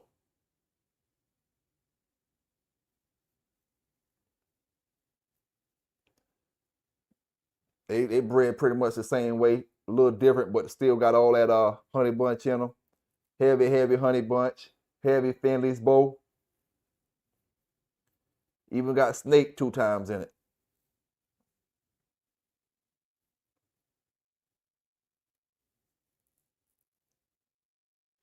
Man, hey, boss man, Gold, man, you gotta be out there listening to me right now, man. You gotta just touch in one time, just let me know you're all right, dog. You disappeared on me, fam. You know what I'm saying? You disappeared on me, big dog. Come on up in here, man. Wherever you at out there. Shit. Vance done this. Vance said he gonna give you a scratch to win. But you know, I was just fucking with you about that. But Vance did say that he give you a scratch to win on one champion. But I say, let me know you're all right out there, big dog, because you've been fucking with me every week until you got up there with Vance and y'all start talking about them dogs and them credentials, and you just disappeared on me, dog.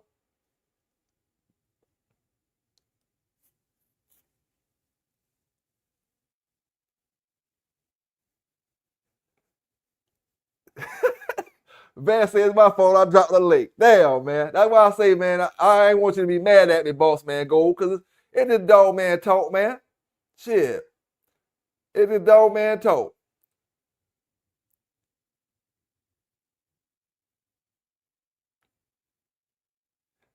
Hey, in the dog game, it's a lot of pride, boy. It's a lot of pride in the dog game. That pride, boy, make a man leave that dog down there for a whole damn 3 hours when he know that dog was already lost in an hour and a half. He can see he lost already. You leave him down there until he can't recover. Now he lost a good damn dog. But his pride wouldn't let him pick him up.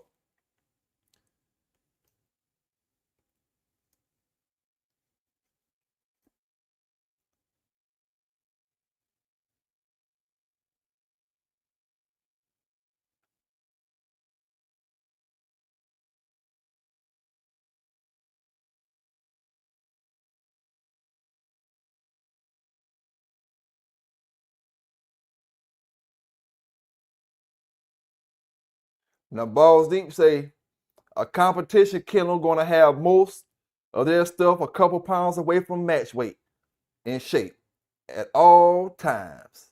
Better than 80% of people bringing one in knowledge is priceless. Hey, you right about that, Balls Deep. And that's the most healthiest way to keep your dog. They always say when you gotta rip a lot of weight from your dog to get him in the show, that's not healthy. Or he a 60-pound chain weight dog, you taking him in at 47. It's not healthy to rip that weight from him to put him in a show. You know, you want to keep him, he's 47, like you say, about 49, maybe 50 at the most.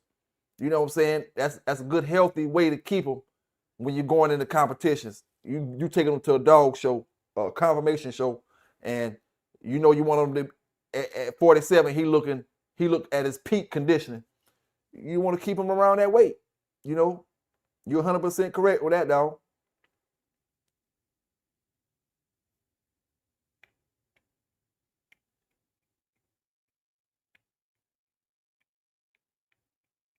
Fuck that, man. I'm gonna have to go find Boss Man Gold, man. Boss man Gold been fucking with me, man. Vance, man. He been fucking with me. Y'all boys starting that damn shit, man. And damn, Boss man Gold done disappeared on me. I'm gonna have to go find that motherfucker, man. Boss man Gold cool, man. He just you know, he jumped on the wrong man that night, but shit, he's still cool as hell. He jumped on the wrong man. But shit, I gotta go find my boy, man. Shit.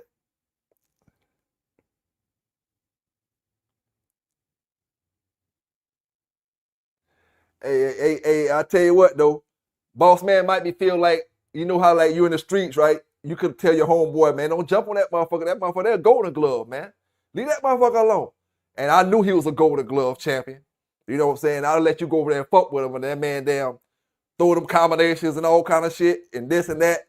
And then later on, I'm talking about, man, I knew he was a golden glove. I just didn't want to say nothing about it. Boss man might look at it like that, man. Cause I knew when y'all start arguing about that shit, who held Vance, what kind of, I ain't knew all the dogs he had, but I knew some of them. And I knew one of them, that one of them was a hell, all I needed to know about. You know what I'm saying? And I didn't say nothing about it because I didn't want to get in the boys' business. You know? But, you know, it is what it is, man. It is what it is. We still love you out here, Boss Man Gold, man. One thing about it, hey, this is like the boy said, a fraternity, man. You ain't did nothing wrong besides talk a little bulldog talk, and the brother came up and corrected, you know, and that's all it was. You know, like Vance say, shit happens. Shit happens, man. Hey, I ain't gonna lie to you, man. I could flip it. I'll flip it all the way around, boss man, if I was you. Shit, I had a chance to argue with the brother that had some great dogs. I was wrong about him, but shit, I had a chance to argue with him. That's why I'll take it like that. Shit, fuck it. And man, the motherfucker had 3% was talking cash cold shit to me. I was wrong about his dog, but shit, I had a chance to damn get on the, you know, conversation with that brother, and shit. It is what it is, man.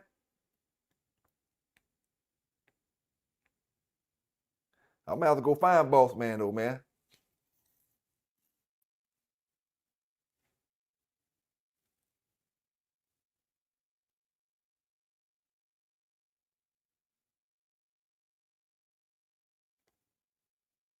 Yes, sir, man. And just like I say, dog, just like I said, damn, no matter how old he is, man, we can still learn something. You know, I'm 47. I ain't sure how old that brother was or the next brother is, but I know damn well I can still learn stuff, and I'm willing to learn some stuff. You know, that's the only way. That's the only way to grow, man. Just shit, learn something.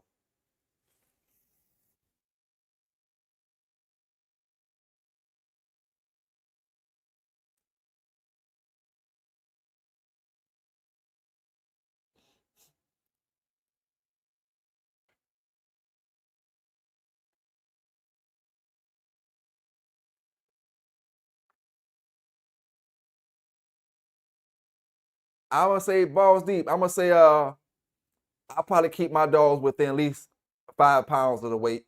You know, for the most part, when they get and when they're young, I let them grow. I'm not gonna lie to you. When my dog's real young, like in that under that year mark, and when they get close to that year, I'm letting them grow. I'm not really too much worried about.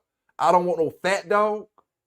I'm not gonna try to have them fat, hog fat, but at the same time, I'm gonna keep weight on them. You know, I don't feel like a dog that's under a year old can have a pit weight yet. You know, so it's I don't got a 2 pound say, oh, I'm 2 pounds away from his show weight. He not even a year old. He's just a year old. How I know what his show weight is when he's still growing? You know what I'm saying? You know, so when they get like 2 years old, then I can say that. Oh, I got him 2 pounds from, he 49 pounds and he might show at 46 or somewhere in that area, 45. You know, I can take something down off that. And then it goes to summertime and wintertime as well. Summertime, you know, your dog may be a little thinner than he is in the wintertime. Archie Fuller say, look at Fuller's Rod Digger. All right, I'm gonna check that out right now.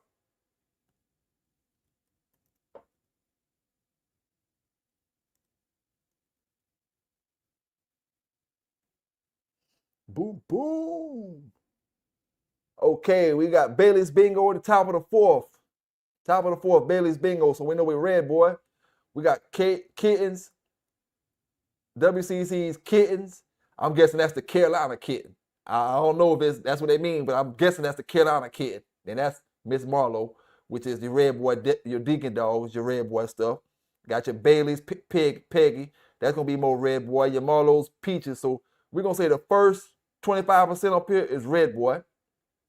Bailey's Bingo, Marlowe's Peaches again, Bailey's Bingo, and Robertson's Cream. Let's see what Cream coming down off of. Cream is coming down off of Maryland's Outlaw, a little bit of Jocko back there. Maryland's Outlaw, Maryland's Outlaw. So this dog right here is, where we was at? Marlowe's Peaches, the Cream dog, Robertson's Cream. Richardson's Cream. Richardson's Cream is a red boy Maryland's Outlaw dog. So by the time we get to Rod Digger, with all this red boy that we got in the top right here, all that red boy, that outlaw stuff is kind of almost washed out. It's not as heavy as it was in the fourth generation. I'm gonna tell you that. And then we look at the stuff on the bottom, which look like a brother and sister breeding. Well, not a brother and sister, but in the fourth, I'm looking for the fourth generation. We see the same dogs, Richardson Cream. Nope. Now, we got a little bit more of the outlaw in it because on the bottom side, we got more of the Richardson Cream than we got on the top side. So we're going to have a little stronger presence of that Maryland Outlaw on the bottom than we got on the top. But when we take the top and combine it with the bottom, we got an even stronger presence. So we got a good bit of that Maryland Outlaw in that red boy stuff. Yeah, that's a red boy Maryland's Outlaw dog. From the top to the bottom, for what I'm looking at. And like I said, we look at that Cream dog again.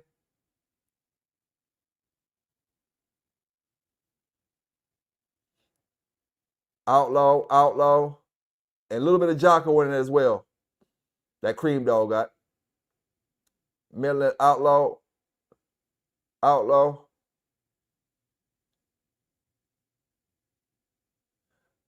and Jocko instead of red boy Jocko.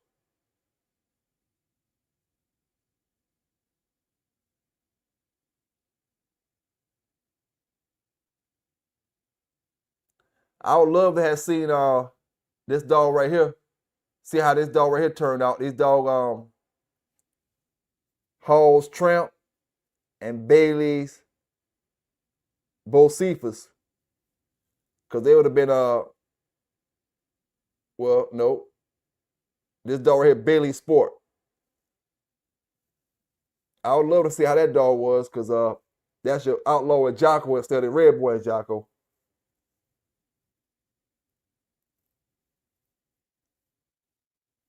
And then you got that Cold Cat dog that we looked at as well. That's in this dog right here, Desperado. Bred up pretty good, that Richardson Cream dog.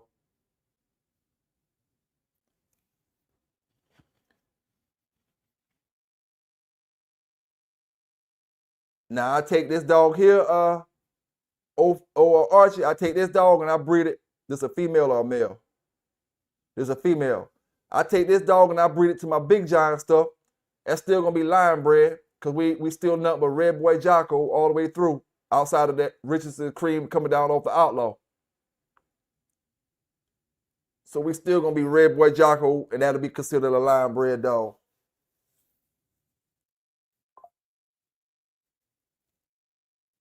That's a hell of a bred dog right there though. Rod Digger is. Red boy. Heavy. Let me see the stats down here at the bottom. See what they got red boy in there. They got 21% red boy. When actuality, almost all the dogs in the pedigree is coming down off red boy.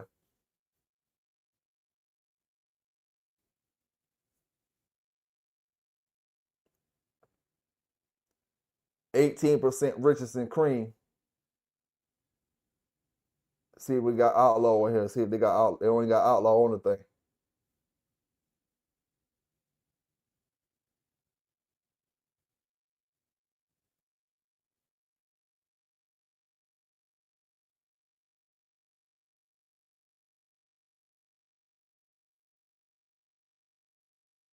That's a good bred dog right there now.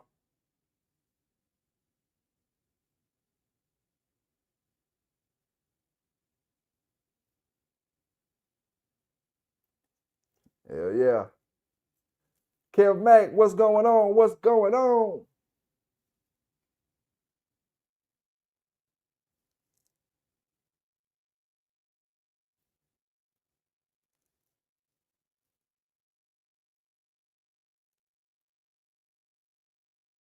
Yes, sir.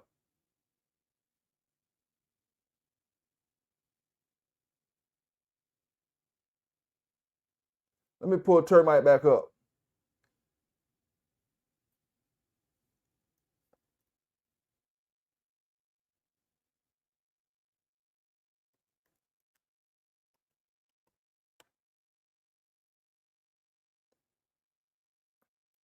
Only offspring they had up on the Termite, man, was damn these dogs right here.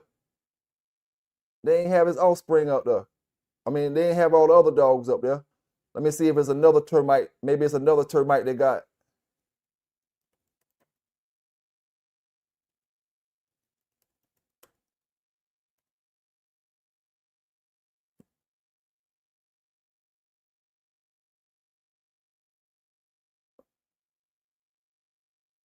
What the dog name was? Cyrus, Grand Champion Cyrus. And Champion Hyena. Grand Champion Cyrus. Let me look that up first.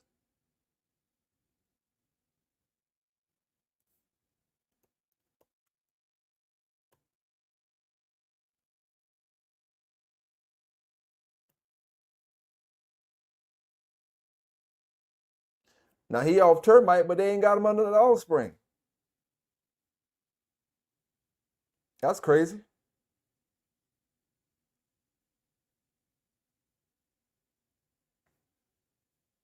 That's a black dog right there, right?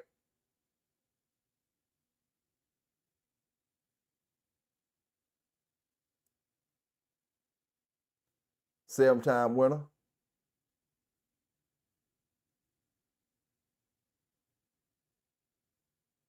All right, now when you look at Grand Champion Cyrus, go to his third generation. We got Jocko, which made Dangerous Dan. We got your Jocko stuff we talked about in Termite. And then we, third generation, we got Red Boy. So this dog here gonna have more Red Boy in him than Termite as well.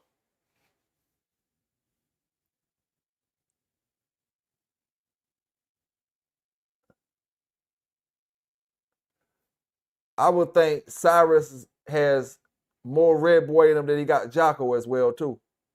No, let me see. I can't say that. I can't say that. But we got on the top side, we got Red Boy and Jocko dogs. And on the bottom side, we got nothing but Red Boy dogs until we get the Melon's Outlaw. Melon's Jenny. Let me see what Jenny coming off. Outlaw, Outlaw.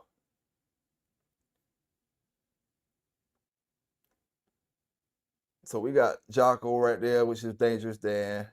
The Bucky and the Margaret dog, that's Jocko. Lady Sassy Me, the Red Boy stuff.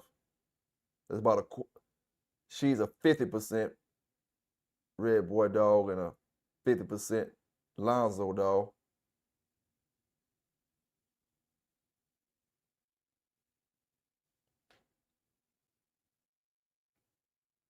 Red Boy.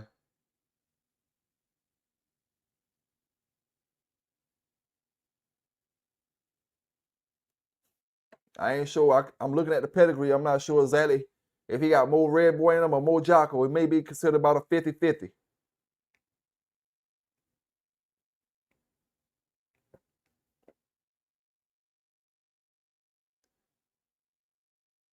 But they got Red Boy 34%. Jocko 25%. Okay.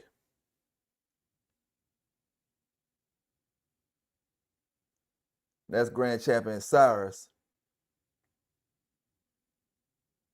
He looked like them Lonzo dogs too.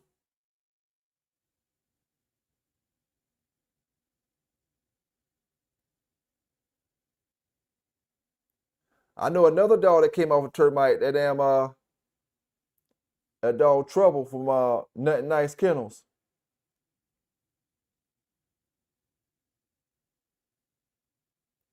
Let me see if they got termite offspring. See if he. Okay, now this is a different offspring list right here now.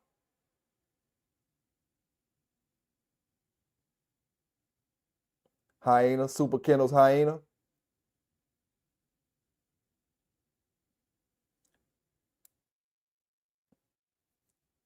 Got the George Red Ace in the 3rd generation.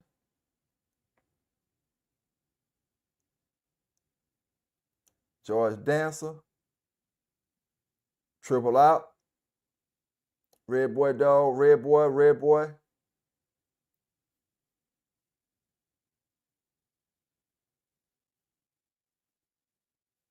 Red boy.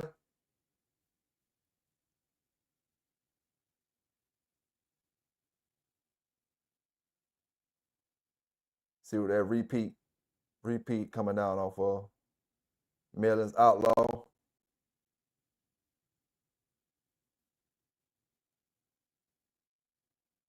Damn, ain't no picture of that one though. Joker's bred up, boy.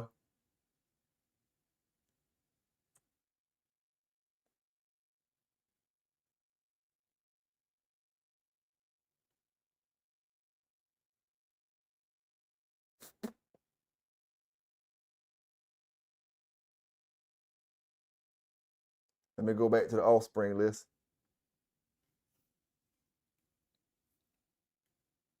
Powell's Hyena. That's the same dog.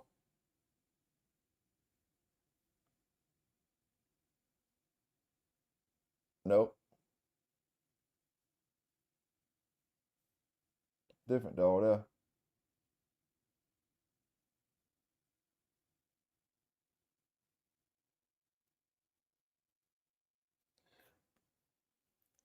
And like I say, that's the name I told y'all a couple weeks back that disappeared out of the pedigrees. You don't see that name in the pedigrees no more. The Kirby, Mr. Kirby, or whoever that Kirby's name is. Seen a lot of that back in the days, but you don't see it no more.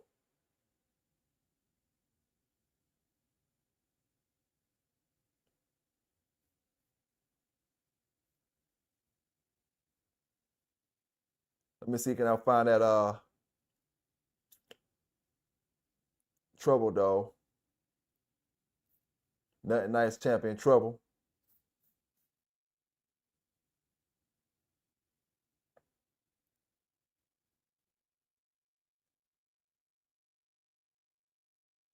Now that's dog coming down off the broke leg bitch, which is the Hughes Dusty too. That's Rocky damn daddy. Cruz Rocky daddy.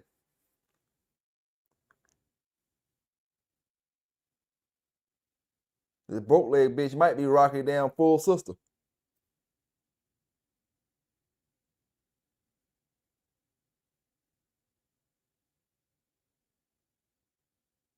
Let me see, full siblings. Yep, Cruz Rocky, that's his full sibling. The broke leg bitch.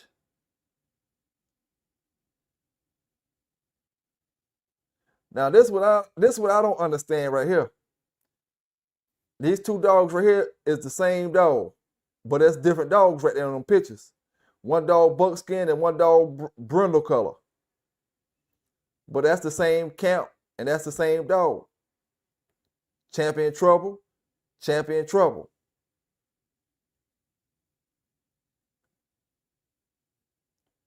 But it's a different damn picture up there.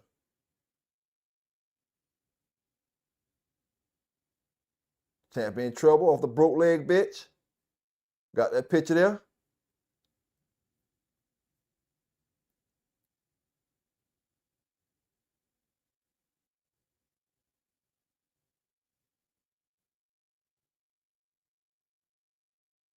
And where I was at this now? Oh, right there. And Champion Trouble off the broke leg bitch. Same damn dog. from the same camp, but it looked two different ways. Somebody got the wrong picture up there. This picture here was posted in 2011.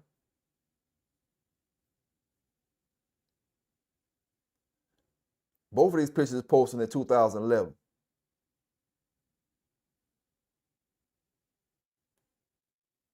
Something ain't right about that.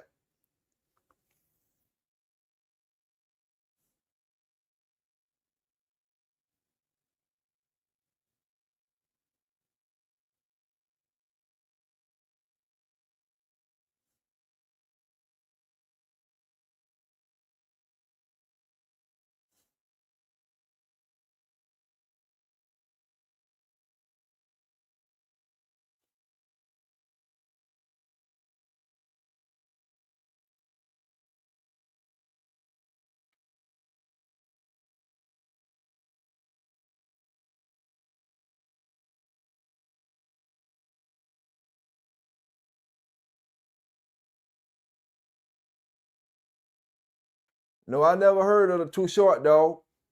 Not right offhand, Vance.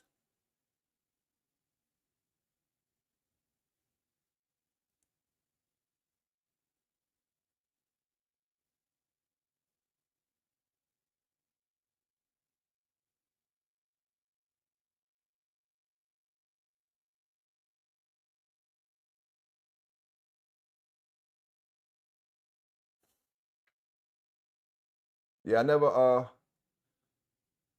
heard of that one. Let me check some more of this termite stuff out though. Termite got a lot of offspring here. On this page right here. Champion Cheyenne, 4-time winner. Don't got a picture up there.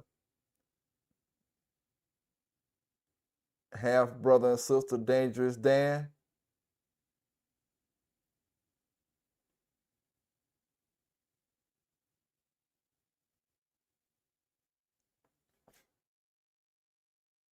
Carolina Kennels had some bad bred shit up there, man. I ain't gonna lie to you. The way he had his dogs bred.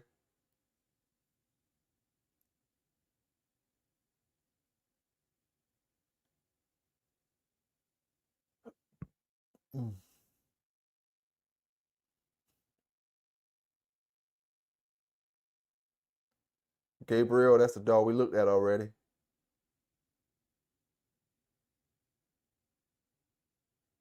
Cane Valley Spider.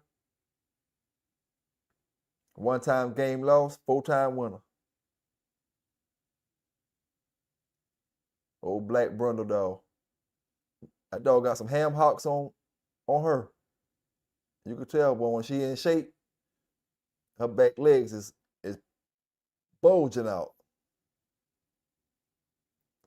Termite and Havana Boys Rodney on the bottom. Rodney's daughter bred a termite.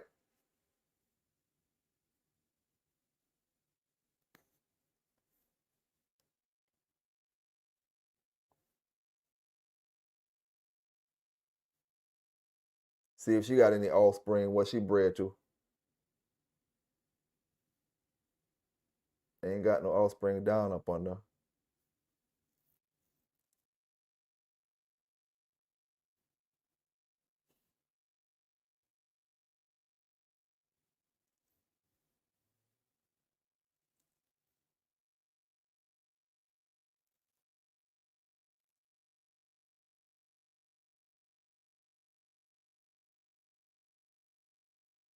Hyena. Let me see if it got a picture up under this. No picture up there for hyena again.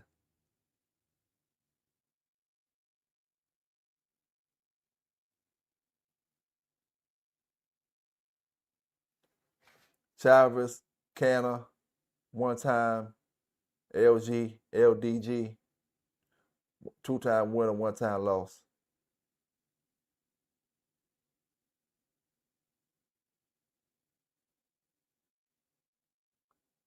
Red boy on the bottom side.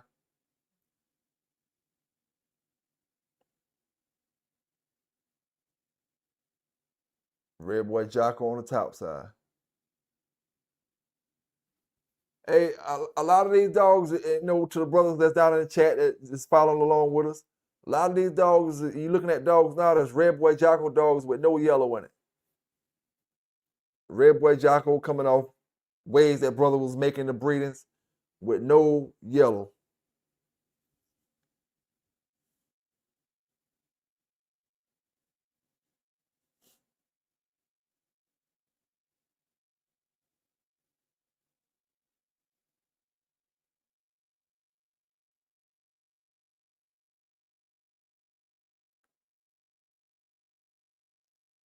Archie say Black Gat look exactly to identical to Gabriel. I'm gonna see if I see him.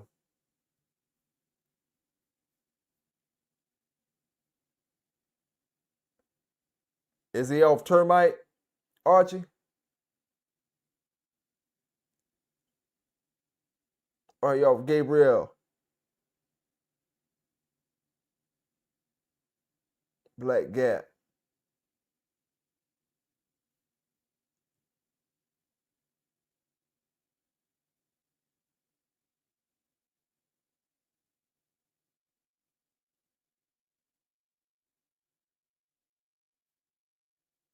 Hyena. Vance say Hyena is Gabriel, brother.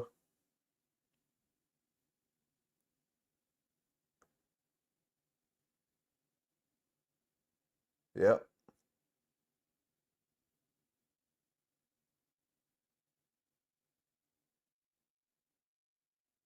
It's the offspring.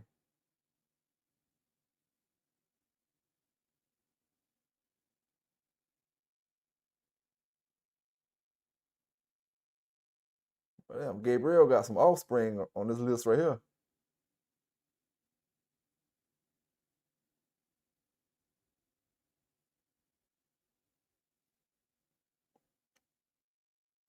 And one thing we can't forget about, man, when it comes to why we don't got certain dogs today's time and why this dog may be more across the country than the next dog, as far as the people that got the dogs.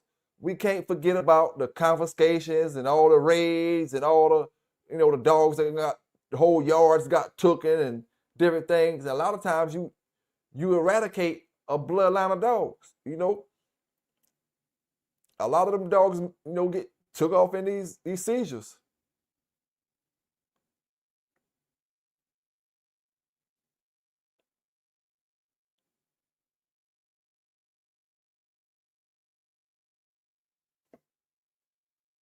They don't say how big this dog is as far as his show weight.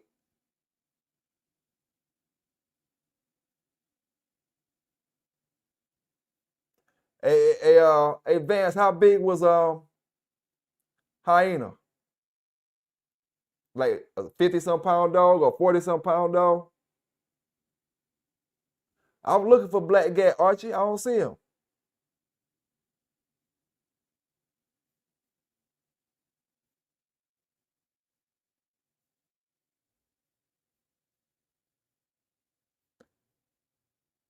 Let me see. Let me go to siblings. For the siblings. There you go, right there. That motherfucker, that jet black, boy.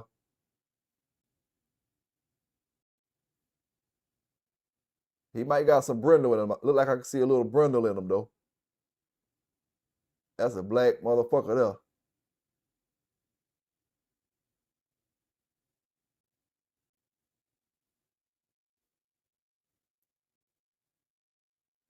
Oh, he got some burned stumpy in him. And then a termite on the bottom side again.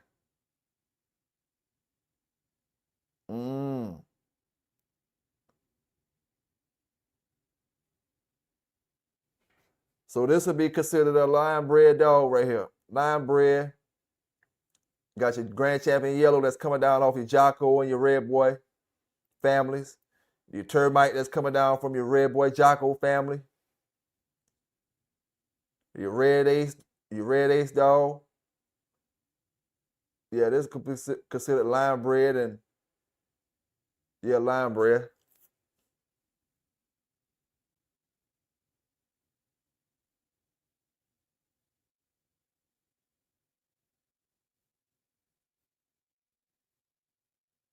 Let me go back to that dog again.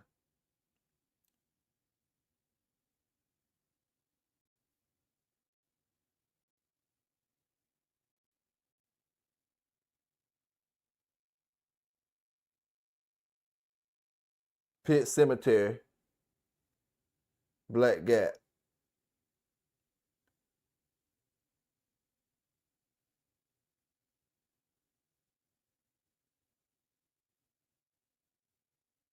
Now this dog right here, bottom half, Pit Cemetery is to cow, bottom half is a whole different line of dogs.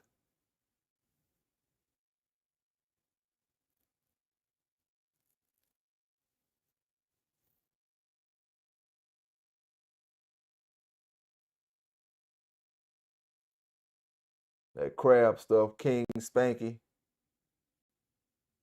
That's your tombstone bolio in it right there. Let me check a few more of them, see where they're coming down off of. Tombstone bolio, tombstone. That's straight tombstone. Not sure if it got a bolio in it. Gomez Nacho Jr. Tombstone.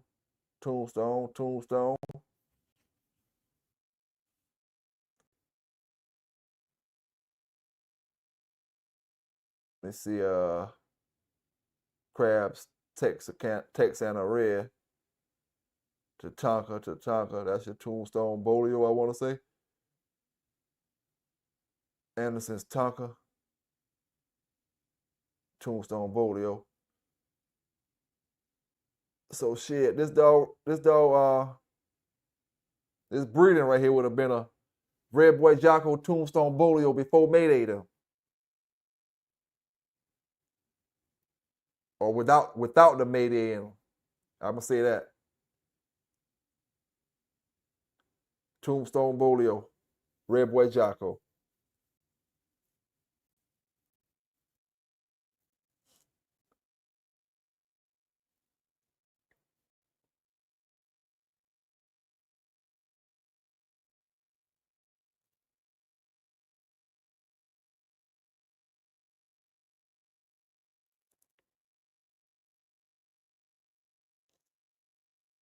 Yeah, Archie said that Maloney blood. Yeah, that was in that heavy in there.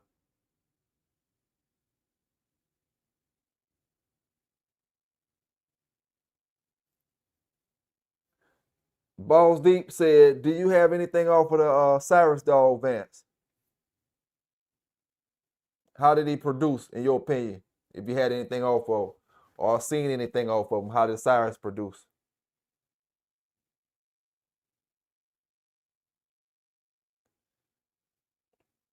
I remember when I think Mitch gone now, but when them brothers was telling me about the breeding they made the Sheba, I want to say not Mitch didn't tell me this, but the other brother that told me that he bred to him, they bred that termite the Sheba, said they didn't get one match dog off that breeding.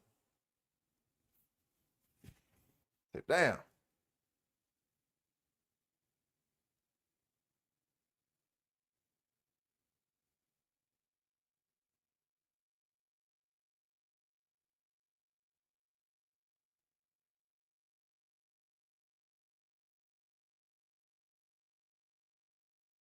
Grand champion shooter.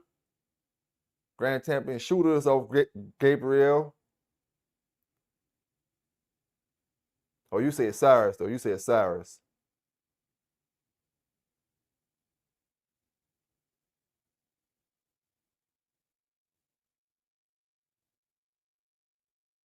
This is Gabriel's offspring list.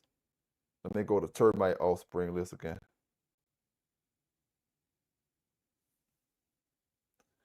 And go to Cyrus. Let me find Cyrus if I can find him real quick. Okay,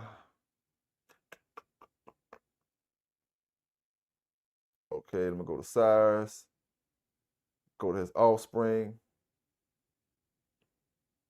They don't got a lot of offspring off of up there on this website right here.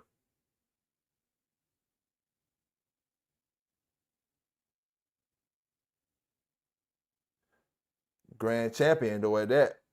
You know, they only got one dog off for Cyrus on this particular website, but it's a grand champion.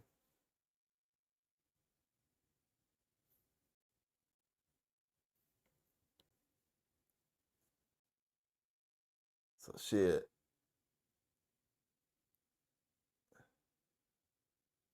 That's saying something when it comes to that dog.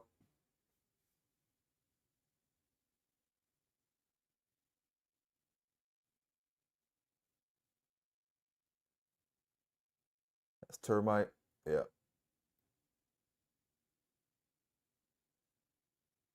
Let me see if I can find another grand champion or champion up here. We ain't looked at yet.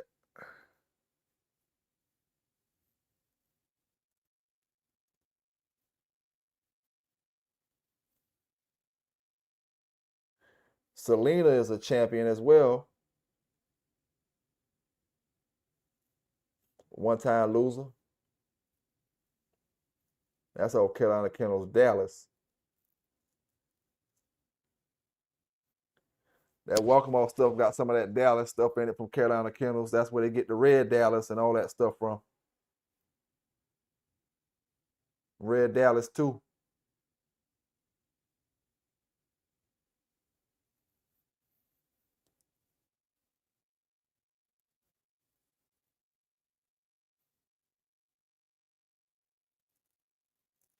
Yeah.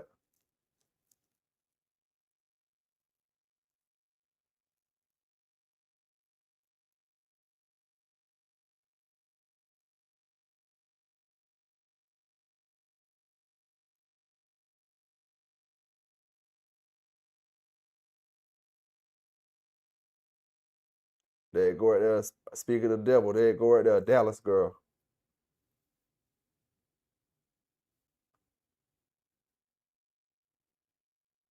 Dallas girl is coming down off of Termite, Carolina Kennels, Dallas.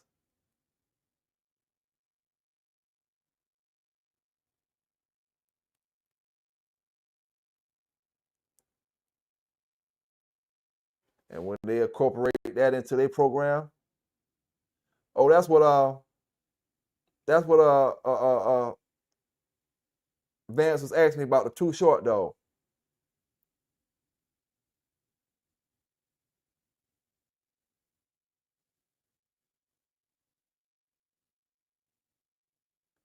These boys here from my area, man. Even though I didn't know about the dog, that I thought I heard about them, but I didn't know anything about them. But this is my area right here. These boys here is closer to my area than we in the same county. These boys here in the same county as me. The fake Walkamo, he ain't in the same county. He old, way over there.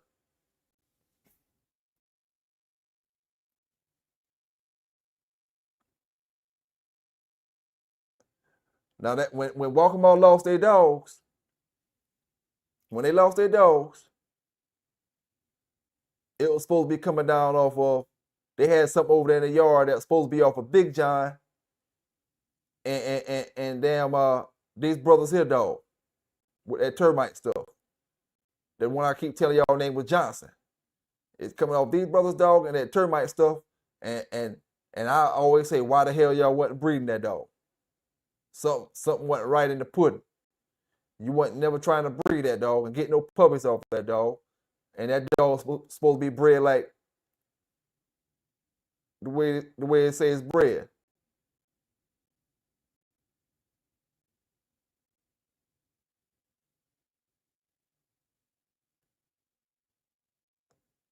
Termite. Matter of fact, let me see if it'll pull up on the ped thing. Let me see if it'll pull up.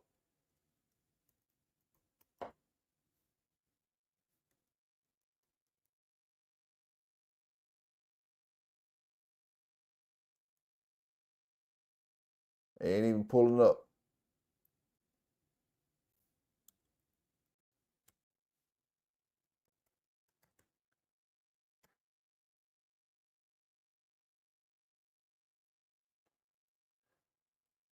That's because the fake Walkmart don't know nothing about Johnson. He don't even know to type it in. And Walmart never put their pedigrees up on here. Somebody else always did it when he bought a puppy from them or something like that.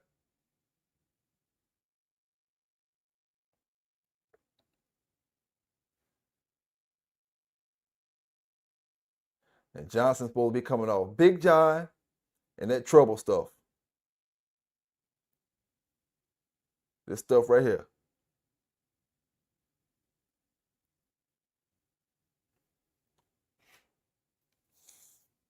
And it's over there on the yard, ain't getting bred, but you breeding Buddy and you breeding Quick and all these other damn dogs, but you ain't breeding the one that's directly off Big John and this stuff right here. Something ain't right. Something definitely ain't right. You know something that we don't know.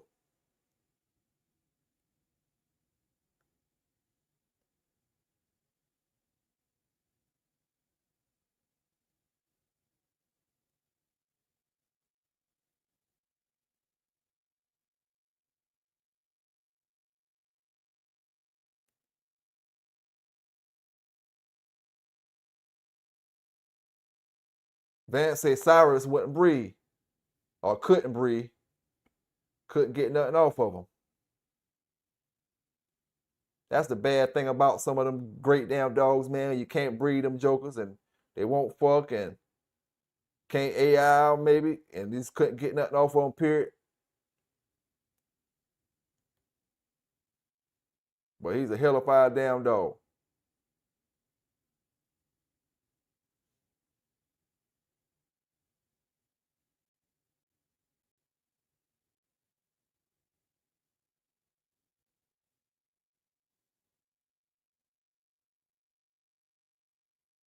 Oh, Vance said he didn't have balls. They were still stuck up in him.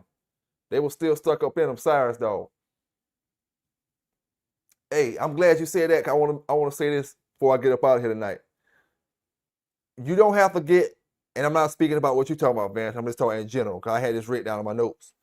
I want anybody to know this. A dog don't have to get stuck to your dog in order for you to have puppies. Because my first litter with Mellow Yellow, with JD Hall, they never was stuck. I never got them stuck with Mellow Yellow. He got on the back and he a huncher. And I was trying to hold him in, trying to put him in, but it was like she was too small for them to get stuck in or something like that, right? But he a huncher, and his thing will go in, her vagina, and he'll be hunching, and when he think he's stuck, I'll be trying to hold him in there, but his nuts never went in. And then as soon as I let go, he'll fall up out of her. He never got stuck till the whole time, and she had about 7 puppies. So anybody that may be wondering, do your dog got to be hung to get bred? Now they don't got to be hung. If he dropped that sperm off in her, you know what I'm saying? There's always a chance that she can have puppies, because I damn sure had a whole litter, and they never tied. You know what I'm saying? Never tied at all.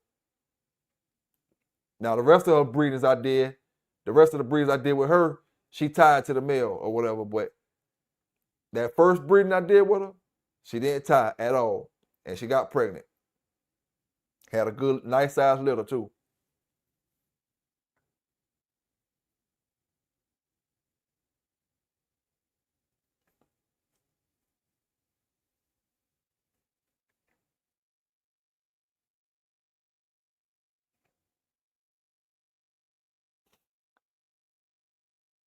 Yes, sir.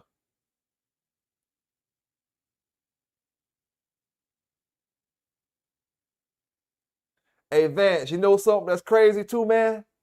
Imagine if somebody would have stole, or somebody, just stole, what the dog we talking about, Cyrus? Imagine somebody would have stole that dog, Cyrus, right? And they see him with no nuts on the back. They'll think he was spayed. They'll think he was neutered, dog. They'll think he was neutered because they ain't see the nuts.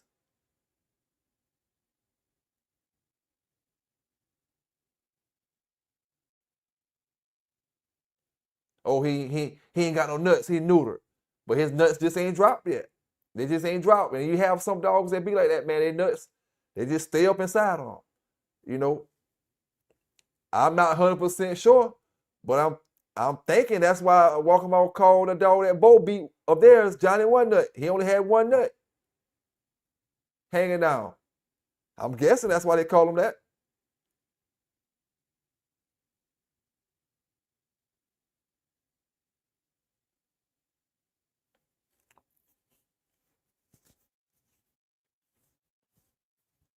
Oh shit.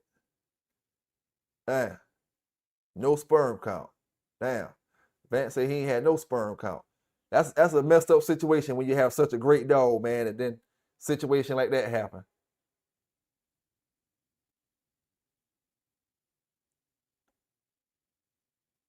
That's a messed up time there, man.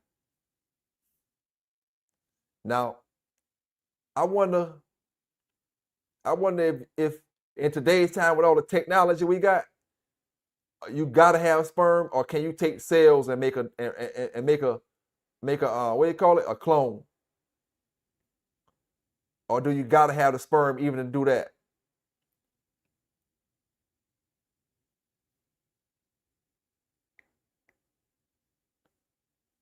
Cause you know them boys was talking about they were cloning dogs over there. I don't know how true it was. Royal Bull, they were talking about they were cloning dogs.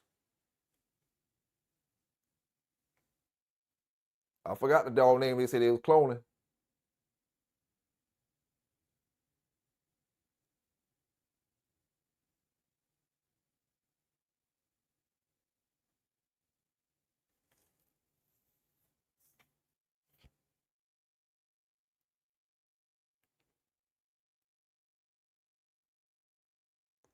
And it's one of them dogs. I ain't sure which one it is. I want to say, was it Macho Buck or was it Mayday or one of them? It was one of them dogs from that era that they say wasn't making no puppies no more. And they say I ain't sure if they say Chico or one of them brothers or somebody went and damn took him to the vet or took him somewhere and he started making puppies. Big thank you, Bang Mateo, for the $2 donation, man. Really appreciate it, my brother. Really appreciate it.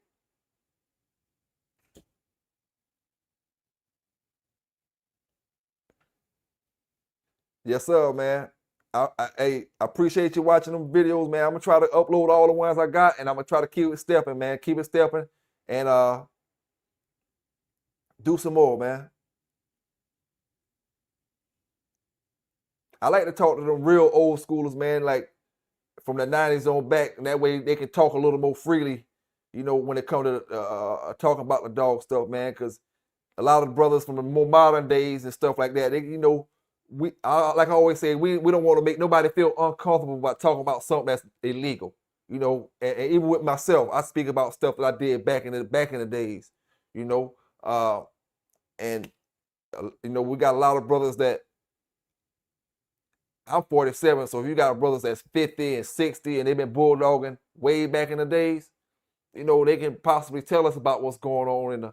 That's why I love that show with Buffalo Soldier, because shit, man, that's the first time that I even heard anybody speak about a brother that had a bulldog, a black brother that had a bulldog that was bulldogging on a high level in the 50s and the 60s.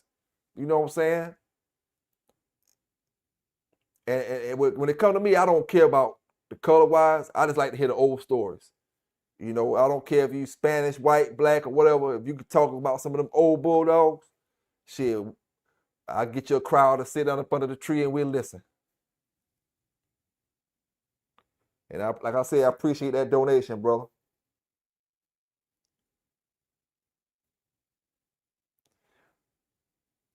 Hey, Archie, you say everything is in the blood. So in today's time, modern day time, if a dog can't produce because of the sperm count, but we can clone them probably, if we spending a whole bunch of damn money probably with his DNA and his blood. I'm asking, I ain't telling you, I'm asking. If we get his DNA in his blood and all that, we should be able to make a clone.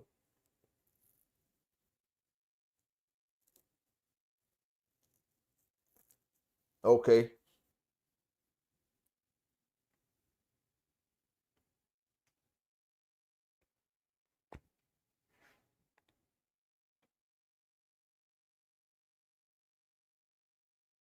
Yes, sir.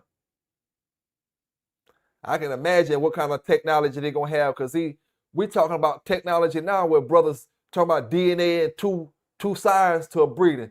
Oh, I'm gonna breed with 357 and I'm gonna breed with sires.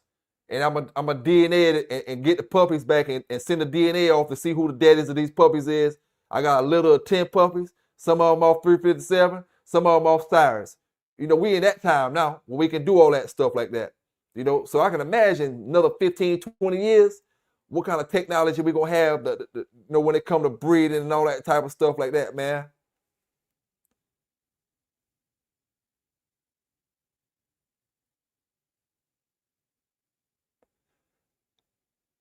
Hey, I don't know, man. If I talk to Mr. Young again, I ask him that, Bang Mateo, appreciate the donation again, my brother. I asked him why wasn't he impressed by Jeep, you know. But hey, everybody have them old schoolers, man. They look at the dogs for what they was back in the days. We look at it as if me myself, a younger fellow, I look at them as the star dogs, Jeep. Why wasn't when I think of Jeep, you know, I'm thinking about, oh, that's one of the dogs I say I'll start my yard with. But when you got these brothers that was in that era with them dogs, they look at the dogs for who they were back then, like Red Boy, Jeep, you know, you know, Eli or whoever. In that era, they're gonna look at the dogs a little bit different than we gonna look at them. We look at them with a star power. Them boys just look at them straight from whatever they was back in that day.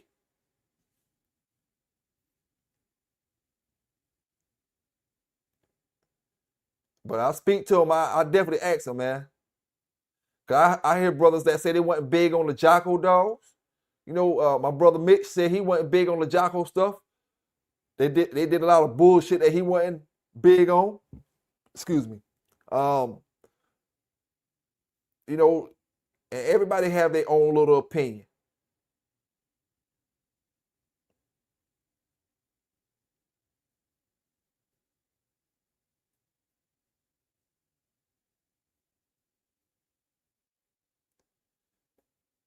Yeah, I remember he said that, Bang. I remember he said something about that, about Jeep was about to climb the wall. Grand Champion Angus. Let's pull Grand Champion Angus up.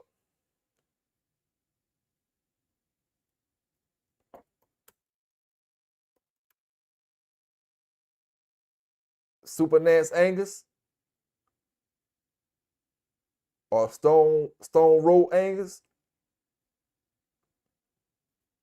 Super Nance Angus. That's an Eli dog on the top side.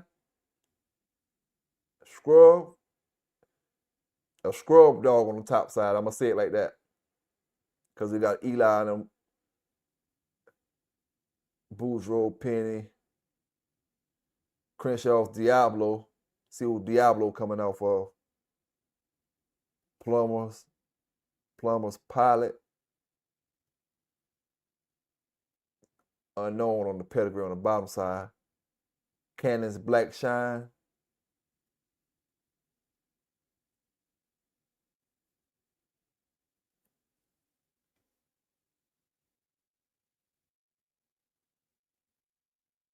Big Brad is the breeder of this dog. Super Nance is the owner.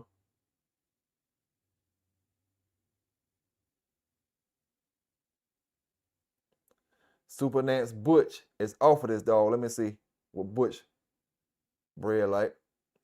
That's a Zebo dog on the bottom side. With some Kobe stuff.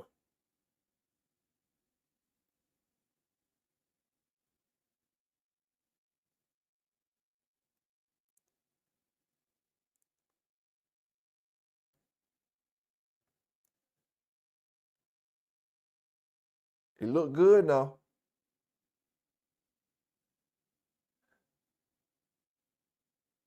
Good structure on him. He'll do good in them confirmation shows too. See, this is what we're talking about when we say a dog that's built. When you got dogs that's built funny, that dog here got a good structure on him. See, he stretched out.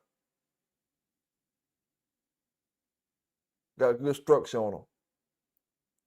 Back legs looking good. Ain't got no cowhock in the back legs. Good tall leg. Got a lot of leg up on them on this end. Got a nice long neck.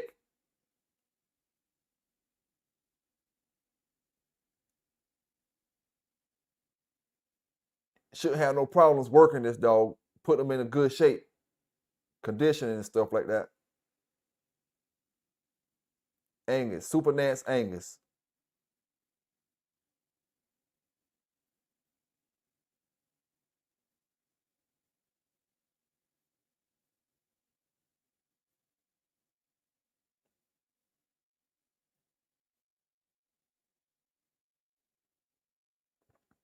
This termite's offspring list right here.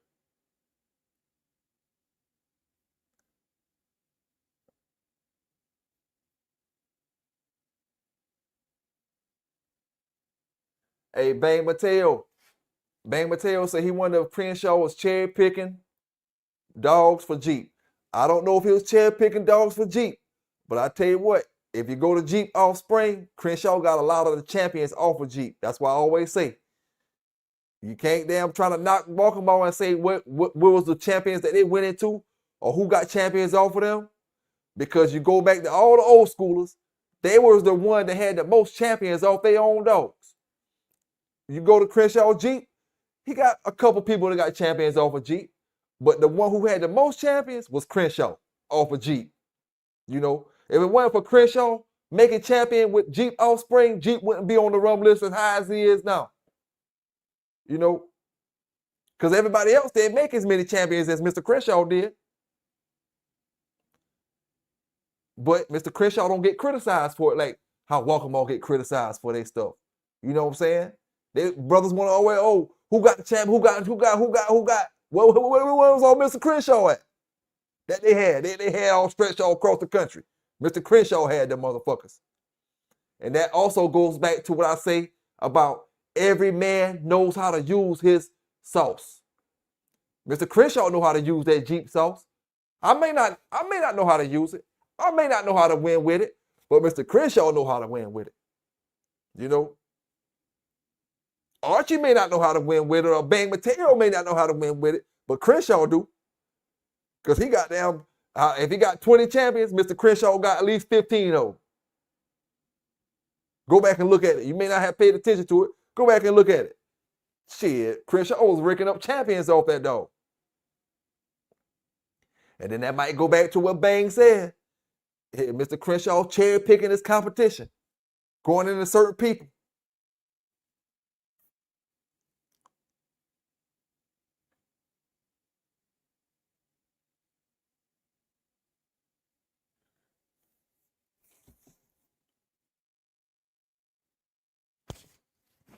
Yes, sir, man. One thing about it though, them was the good old days. Whether he cherry picked them or not, you never get them days back again. We won't know. I'm quite sure we'll have some brothers up here one of these days that'll say they was trying to get some of Mr. Crenshaw with Jeep or with this dog, and he tried to back out of it. And they may be telling the truth. You know,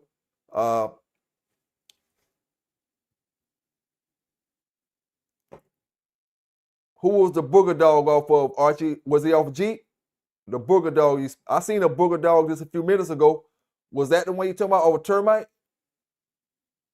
Lockjaw's booger?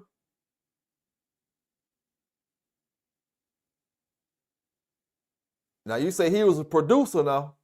If this the same dog, you say he was a producer?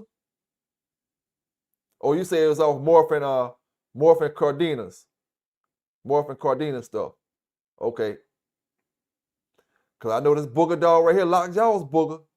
He got that secret damn juice in him for producing, which Grand Champion Yellow, that Yellow John stuff. That's the secret in producing. If you was talking about this dog.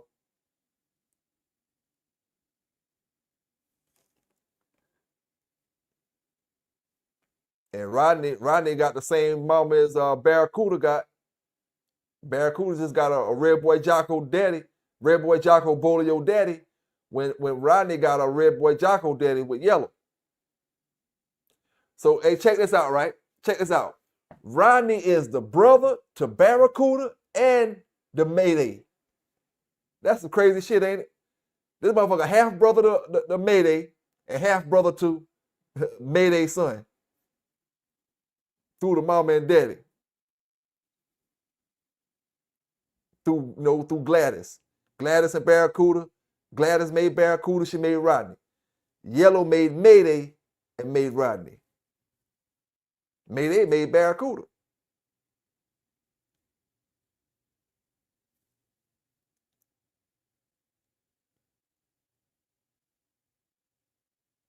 Damn, that's crazy. So if you took Rodney and bred him to one of Barracuda's daughters, he'll be breeding to his niece.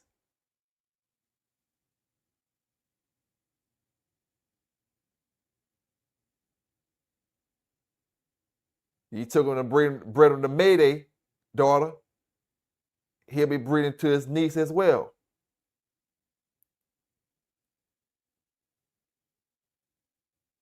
Rodney had nieces off Mayday and Barracuda.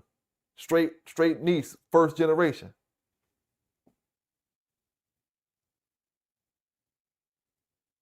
And I'm using Rodney because they say Rodney was a badass dog.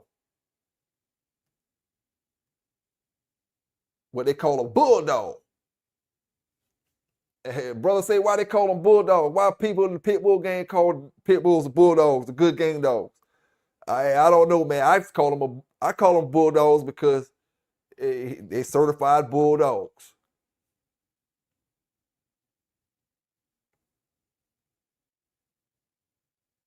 Most people that's in the pit bull game, when you say that dog is a bulldog, they know that you got a bulldog. Or they know what you mean when you say that, you know. She all dog or he all dog.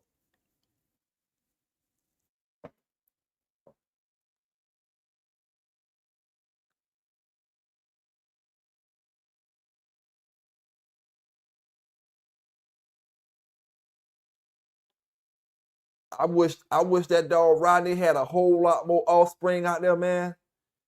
I wish Rodney had more offspring and what's the other dog name?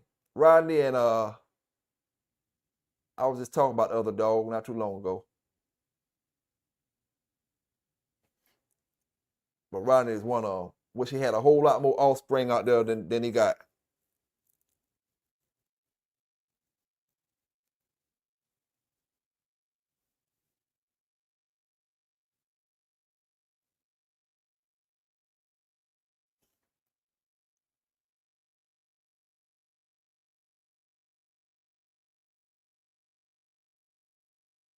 Okay, Bang Mateo say the booger that he's talking about come from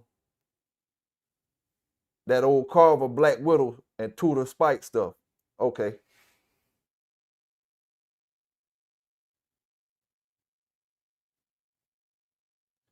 Gaines Jr., Archie. Yeah, that's the dog I'm talking about.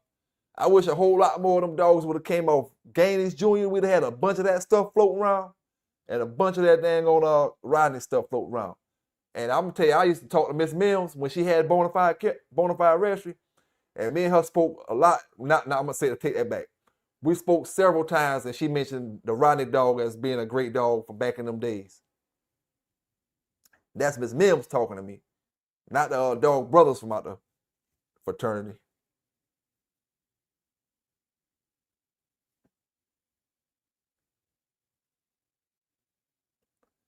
And we'd have had more of that dang on Gaines Jr. and Rodney. Hey, shit.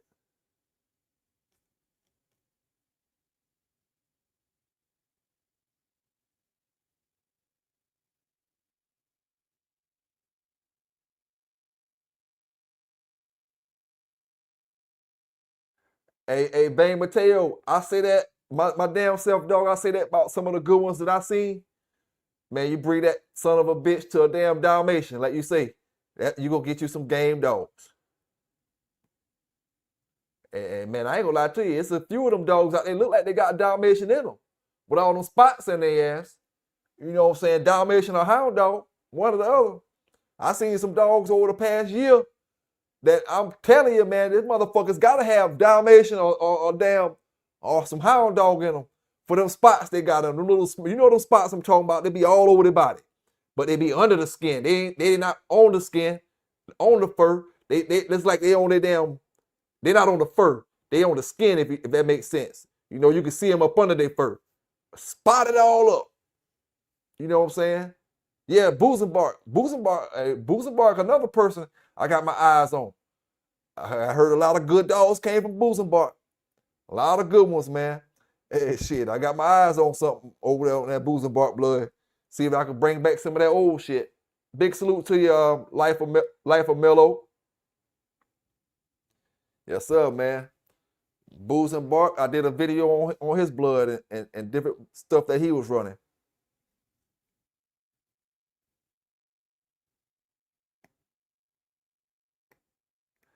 And like I always say, man, these brothers say the pitbull is the best dog in the world. I can believe that, man, because shit, no matter what they say or what they try to do to it, that's the only dog in the world that brothers know the whole damn history of these motherfuckers. I'm talking about as many people know them. You go to Europe, these brothers know the pedigrees of these dogs from left to right, right to left, the up and down. You come to America and Mexico, these brothers know the pedigrees. You start from the day they can go back and talk about dogs from the 70s and the 80s and these dogs and them dogs. It ain't no other breed like that, man. No other breed like that. You could come up to a brother can have knowledge in these dogs from a whole nother country, and y'all can come up to each other and talk about them dogs, and he know the same shit you know. You know what I'm saying? Going back talking about this, and you know what he talking about. Oh, this dog, this Kobe, this or this going like Barney, or these dogs with Mr. Lightner and this and that and blah blah blah. And like I said before, the dogs is one of very few things that bring people that don't like each other together. You got brothers that'll give you stories all the time about racist people, racist black people, racist white people, don't like each other, but they like one thing. They got one thing in common: these damn dogs, and they'll deal with each other because of these damn dogs. That's why I tell them all the time: dog fighting is illegal, but if it ever was to become legal in this country, that should make more money than football. They think NFL making money. They think NFL and NBA make money. Shit, let it be a PBA, Pitbull Association. Man, look at here, boy. You talk about money. They got tree huggers doing every damn thing. Tree huggers don't even want you to hunt with the dogs no more. So we might as well just look past them. They, you know, you got motherfuckers out here fucking these damn dogs, and I got an update on that too as well. That damn lawyer that was fucking that dog in Texas, man, the dog was a boy dog, man. That shit crazy. Shipley. The dog name was Shipley. It was a boy dog. So you mean to tell me this motherfucker ramming a damn boy dog in the ass? I tried to give him the benefit of the doubt at first. We thought he was fucking a girl dog. But even if it was a girl dog, you know a girl dog only go in heat certain times. Her coochie get back small after that. So he ramming a dog in the ass. A male dog. You know what I'm saying? And I'm going to follow that case up because that son of a bitch better be doing 100 years. And they got that brother down there doing 500 years in damn Georgia for some scratched up damn dogs and some heavy chains. And this motherfucker ain't going to get a year in jail. It might get some probation time for some shit like that. And be done past that woman a disease we ain't never heard of before. Because he over here fucking this damn dog and bring back some old Ebola type shit to that woman and her family and go in there and screwing her and give her some shit, and now that shit spreading to the humans because he over here fucking dogs and fucking humans at the same time. It's already bad enough we got to worry about these down low ass dudes fucking another man and going home. But now we got to worry about a motherfucker fucking a dog and going home. You know what I'm saying? A whole male dog. So I'm going to keep you updated on that video. Old Shipley, I got to check and see how Shipley doing. We ain't heard one damn Humane Society. We ain't heard one damn PETA person worry about what Shipley, give us an update how Shipley doing. Nobody ain't worrying about Shipley. I got to go find Shipley and see where the hell he at because ain't nobody care about him. I hear these tree huggers and all these other folk with the Humane Societies and all that. They ain't doing nothing to worry about what Shipley do. What's going on with Shipley? So I gotta have to find Shipley, man, and make sure he's still alive. The motherfucker might be done kill Shipley or any damn thing. You know? I know they ain't gonna tell the family that adopted Shipley that he just got raped. He been getting raped over and over and over. They just gonna put him in a dog pound and let somebody adopt him, and they ain't gonna tell him the backstory on the dog. Man, the dog been molested like a motherfucker. You know what I'm saying? That's why he shit and damn shit come out running and he just shit out and that shit just drop out. That motherfucker done got his asshole swole up. Shit.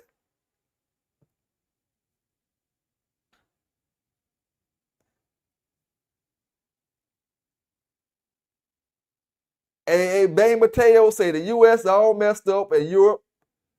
It say he say we are number one for historic stuff only today.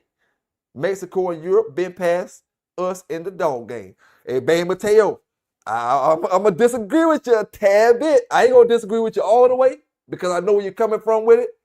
but a tad bit I'm gonna disagree with, because we talked about that a little while ago.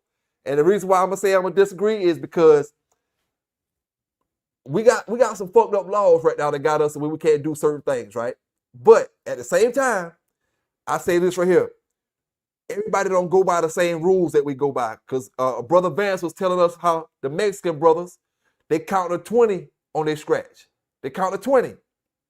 Now, how many dogs could have still been rolling and possibly been the winner of their match if we would have did 20 count instead of 10 count? Dog took a slow count, right? He took a 5 before he started moving, right? And he came across slow. Maybe he didn't make it across before the 10, but he would have made it across before 20, you know? And when it comes to Europe, I'm going to say it like this, you know, we say they bulldogging more than we bulldogging, but at the same time, you know, we don't get a whole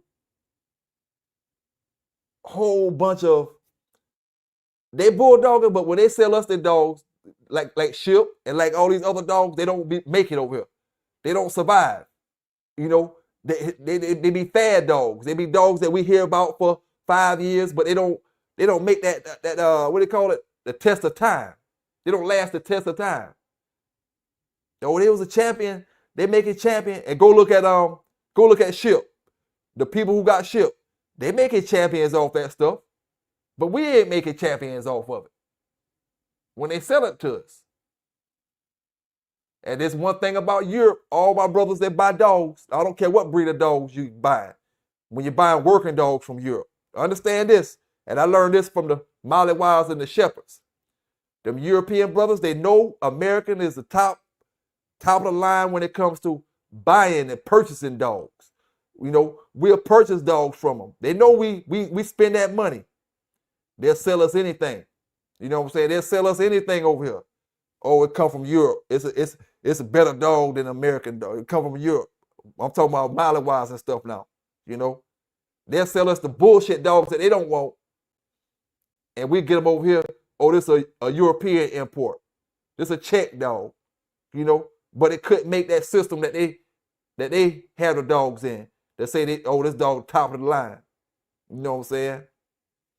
Hey, that's gonna be a good show we can hold one time, Bang Mateo. You know, we'll start it from the beginning. You know what I'm saying? Because I got to get some of my European brothers to give me some interviews, man. And another thing, Bang, I was trying to figure out, man, what's up with the Canada brothers? I spoke about this a couple of videos back. We got to find out what's up with the Canada brothers from back in the days. What kind of bulldogging they was doing? We don't hear shit about them.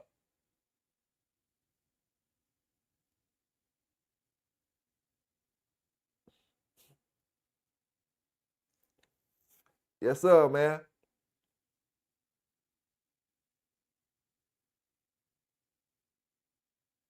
Hey, I did a damn video a while back, man. I want to say Brazil. They did a damn dog raid down there. You remember that video I did? If you follow me, they did that dang on dog raid, and them brothers was eating the dogs that lost.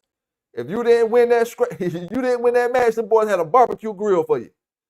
They was barbecuing the dogs. And they got raided. I had did the video about it. Lock their ass up. Say, damn, boy, you thinking you coming in there and get some steak and all kind of stuff, beef steak, get some steak, all right, but it's coming from a dog. Some Red Boy Jocko steak, Bolio steak, and Eli steaks. If we don't make that cut that day. Say, damn, boy, that's some gruesome shit there. But yeah, man, I want to get some brothers from Europe that come up here. Brothers from Canada, because Canada, you know, they gotta have some stores, man.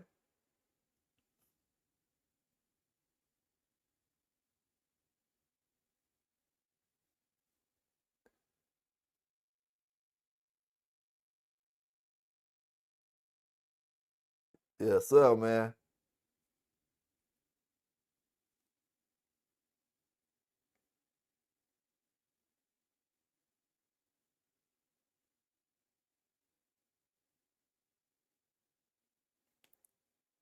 Bay Mateo, Trevor Lilly say, what's Mexico top producing dog? And that's another thing I was asking about the Mexican brothers. You know, what's their top producer dogs.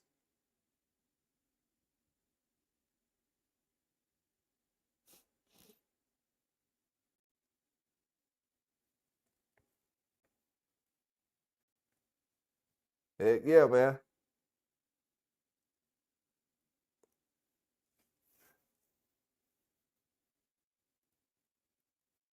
I got a few dogs from out of South America that I got in my book in the South American Hall of Fame that I consider, at least the ones that I got stories from that was down in South America and Mexico and different places.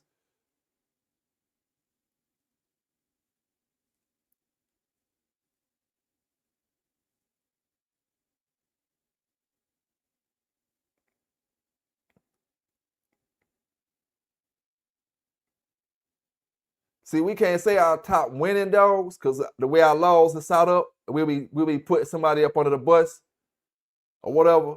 But I would say, when it comes to bloodlines, we got the old school bloods. We still running the Jeep stuff. We still running the yellow stuff. We still got the Eli dogs. We still got the Bolio dogs, the Rascal dogs. So I really can't say who the top or what dogs will be considered bloodlines today in modern day time, or the top producer dogs, because of the way our laws set up. But we still running the same stuff.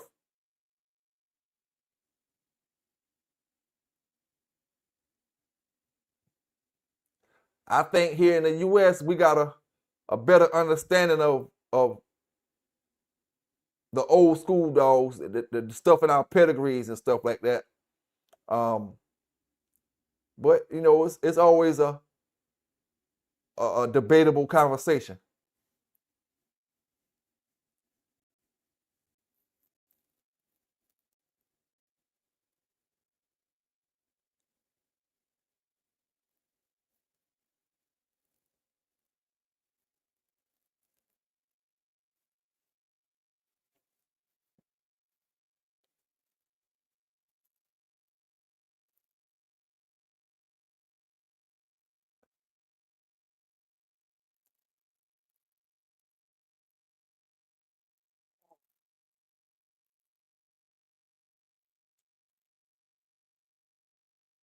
Now, I'm gonna say this now, Bang Mateo. I'm gonna give you a little example, and I'm gonna say it. I'm gonna say it. I'm gonna think about it before I say it. That dog, that cheetah, is passed away. That's a Mexican versus American dog. You know what I'm saying? That dog, the cheetah, she couldn't. I mean, he couldn't stand up to the water. The water got too deep for him. That's one of the I got it in the cheetah. I'll speak about the cheetah as well. The water got too deep for him. That shit get deep when you come out here in the States, boy. I ain't gonna lie to you. We do a lot of puppy peddling, we do a lot of breeding and all that type of shit. I ain't gonna lie. We do a lot of that stuff across the United States, because of our laws. But the United States so big, still to this day, we don't got no stories from Idaho, no stories from Wyoming, no stories from North Dakota, South Dakota. You know what I'm saying? Shit, man. We gonna get them stories eventually, because you got, like the black brother say, we got bulldoggers all over. And unlike the city, more like the South, them places I named is a lot of rural area. You know what I'm saying? There's a lot of land places, like woods and not even saying deserts, like just a lot of land, man, a lot of land. People could go places and be by themselves.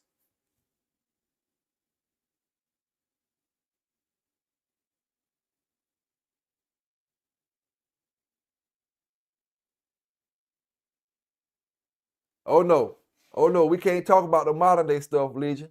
We can't talk about the modern day stuff. Everything gotta be old school, man.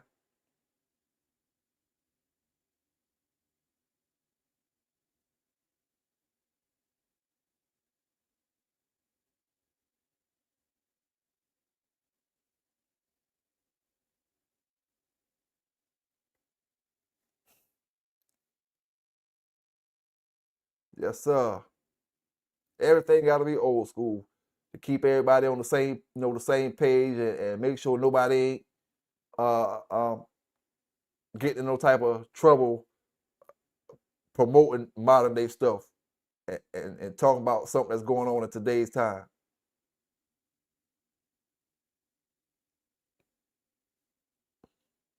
Yes, sir, man.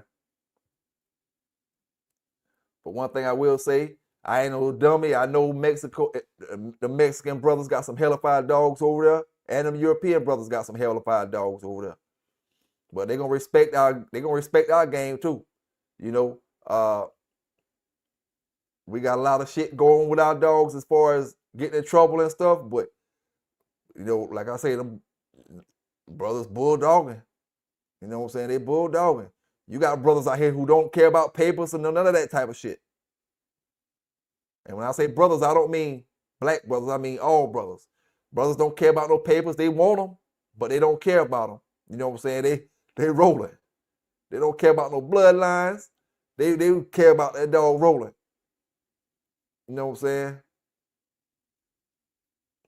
And that's one thing, like you say, Archie. No matter what they try to say about them, they all come from us.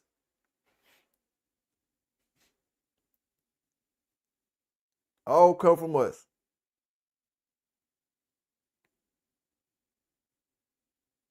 Them brothers in the Philippines, they bulldogging like a motherfucker over there too. They was bulldogging like hell in the 90s. The brothers in the Philippines.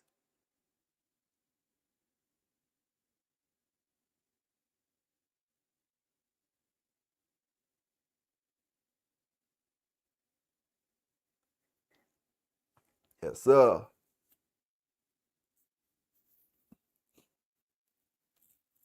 And it's pretty much illegal everywhere, man. Even in Mexico, it's illegal. I done Google that. We checked videos and did videos about it. It's illegal everywhere. Everywhere you go across the world, it's illegal. You just got certain places that's a little more rural than other places, where you ain't got as much government around and things like that,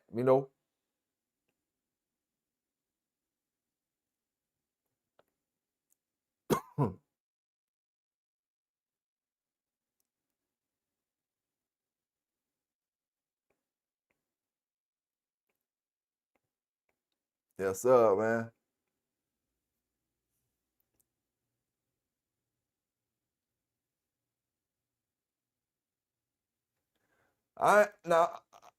Griffin say, no, not Griffin. Archie say he sent some to Italy and Kuwait and etc. Now, when it comes to bulldogs, I haven't sent none over there, but I sent some Malawi's to France to some good brothers over there.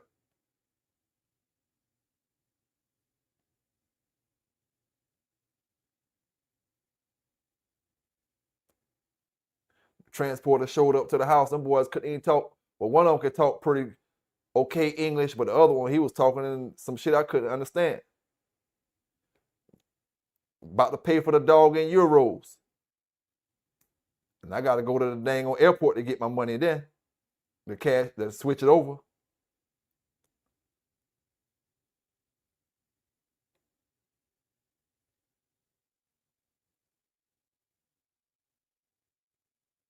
I ain't sure if I could have went to the regular bank or not. Maybe I could have went to the regular bank.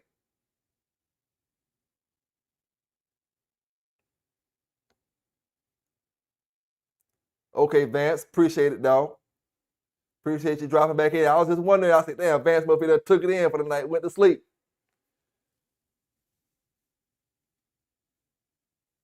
Yeah. I think the only reason, man, and like I say, this is my opinion, I think the only reason they so hard on the bulldogging like that and it's illegal everywhere, it ain't got nothing to do with no damn animal cruelty.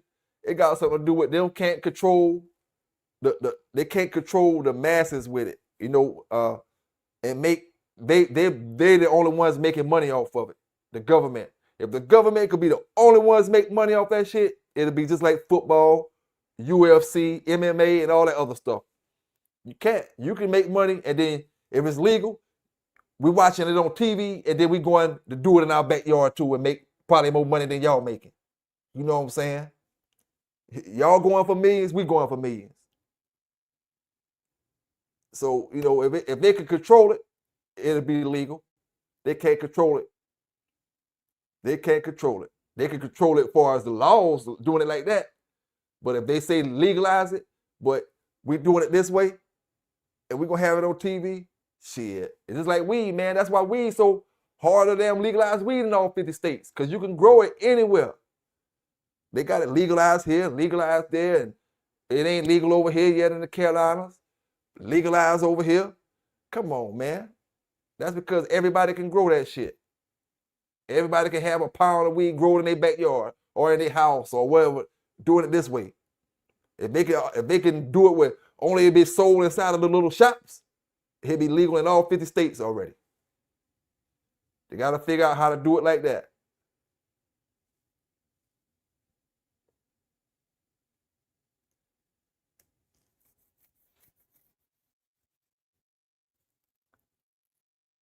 Hey, Bang Mateo, I'm gonna tell you a good example a brother gave me. It ain't animal abuse though, but Peter, you know, we all know Peter fuck with everybody, right? When it come to animals. It even fuck with horse racing. But when it come to horse racing, it's too many millionaires and billionaires involved. You know what I'm saying? They can't, them boys don't even worry about no damn Peter. Peter can kiss their ass when it come to horse racing. Too many millionaires and billionaires involved.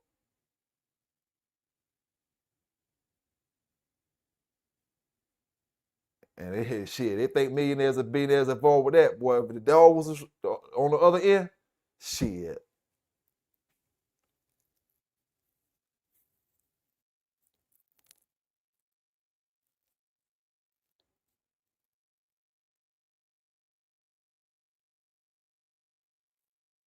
Yeah.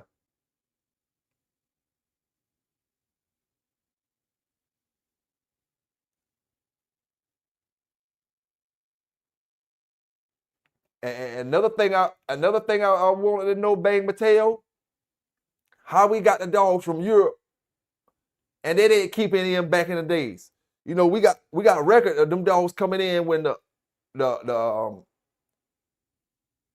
lot of people came from Italy and all that with the migration and all that, and they was coming from overseas on the boats and all that stuff. I ain't talking about slavery stuff. I'm talking about I want to say it was some kind of immigration thing that it was having in the mid 1800s, and we got documentation of all that when they brought the dogs over, and we finessed the dogs and we made them to what they was or what they was back then. We called them the pit bull. We gave them the name and all that. I always try to find and say, where are people from Europe that had these dogs in the 50s, the 60s, you know, the 40s? Where they at? We don't got no stories about them? We ain't seen no books talking about them. You know what I'm saying? No nothing. Everything that's about the pit bull come from America. Every pit bull that these brothers bulldog with in Europe left Europe, got to America, got finessed, and came back to Europe.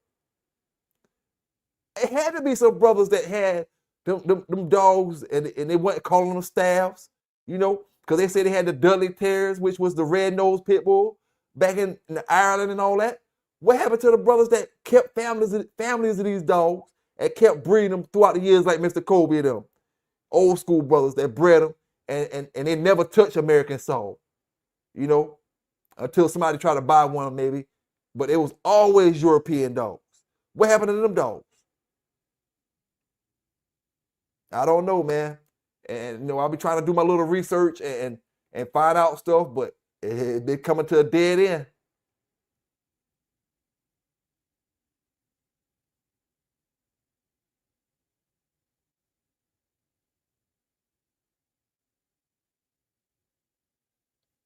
Yes, sir, man. Hey, I appreciate y'all brothers and sisters rocking with me tonight, man. We 3 hour long. I'm gonna go ahead and call it on in tonight. You know what I'm saying? I got a few things to do. I appreciate y'all rocking with me. Anything you want to talk about, like I say, if you got my Facebook, hit me up on a messenger and we'll speak about it. I'll probably be back live again Wednesday, because going hard live tomorrow. You know what I'm saying? I'll probably come back live again Wednesday. I'm gonna be dropping them old school interviews all the rest of this week as well. and like I said, I'm putting them under on the clock. Interview number so and so. This interview, this. On the clock, interview 15. On the clock, interview 16. That's how they be named or whatever. And you'll see who I'm talking about after the number on it or whatever. But I appreciate y'all, man, rocking with me this long. I appreciate y'all putting y'all feedback in the chat when it comes to different topics that we speak about. I appreciate you, Vance, for giving us your expertise. You know what I'm saying? I don't appreciate you running my boy, my man away though. We're gonna find him. Like I say, man, I'm gonna find him. You know what I'm saying? It is what it is, man. Boss man Gold, salute to you out there, big homie. You keep doing your thing, man. And all the brothers down in the chat, man. Y'all stay safe out there. Y'all stay legal out there. And keep bulldogging, man. And remember, bulldogging is a way of life. It ain't a fad, man. It's a way of life, a way of living. PBK9s on the PBC, and we out.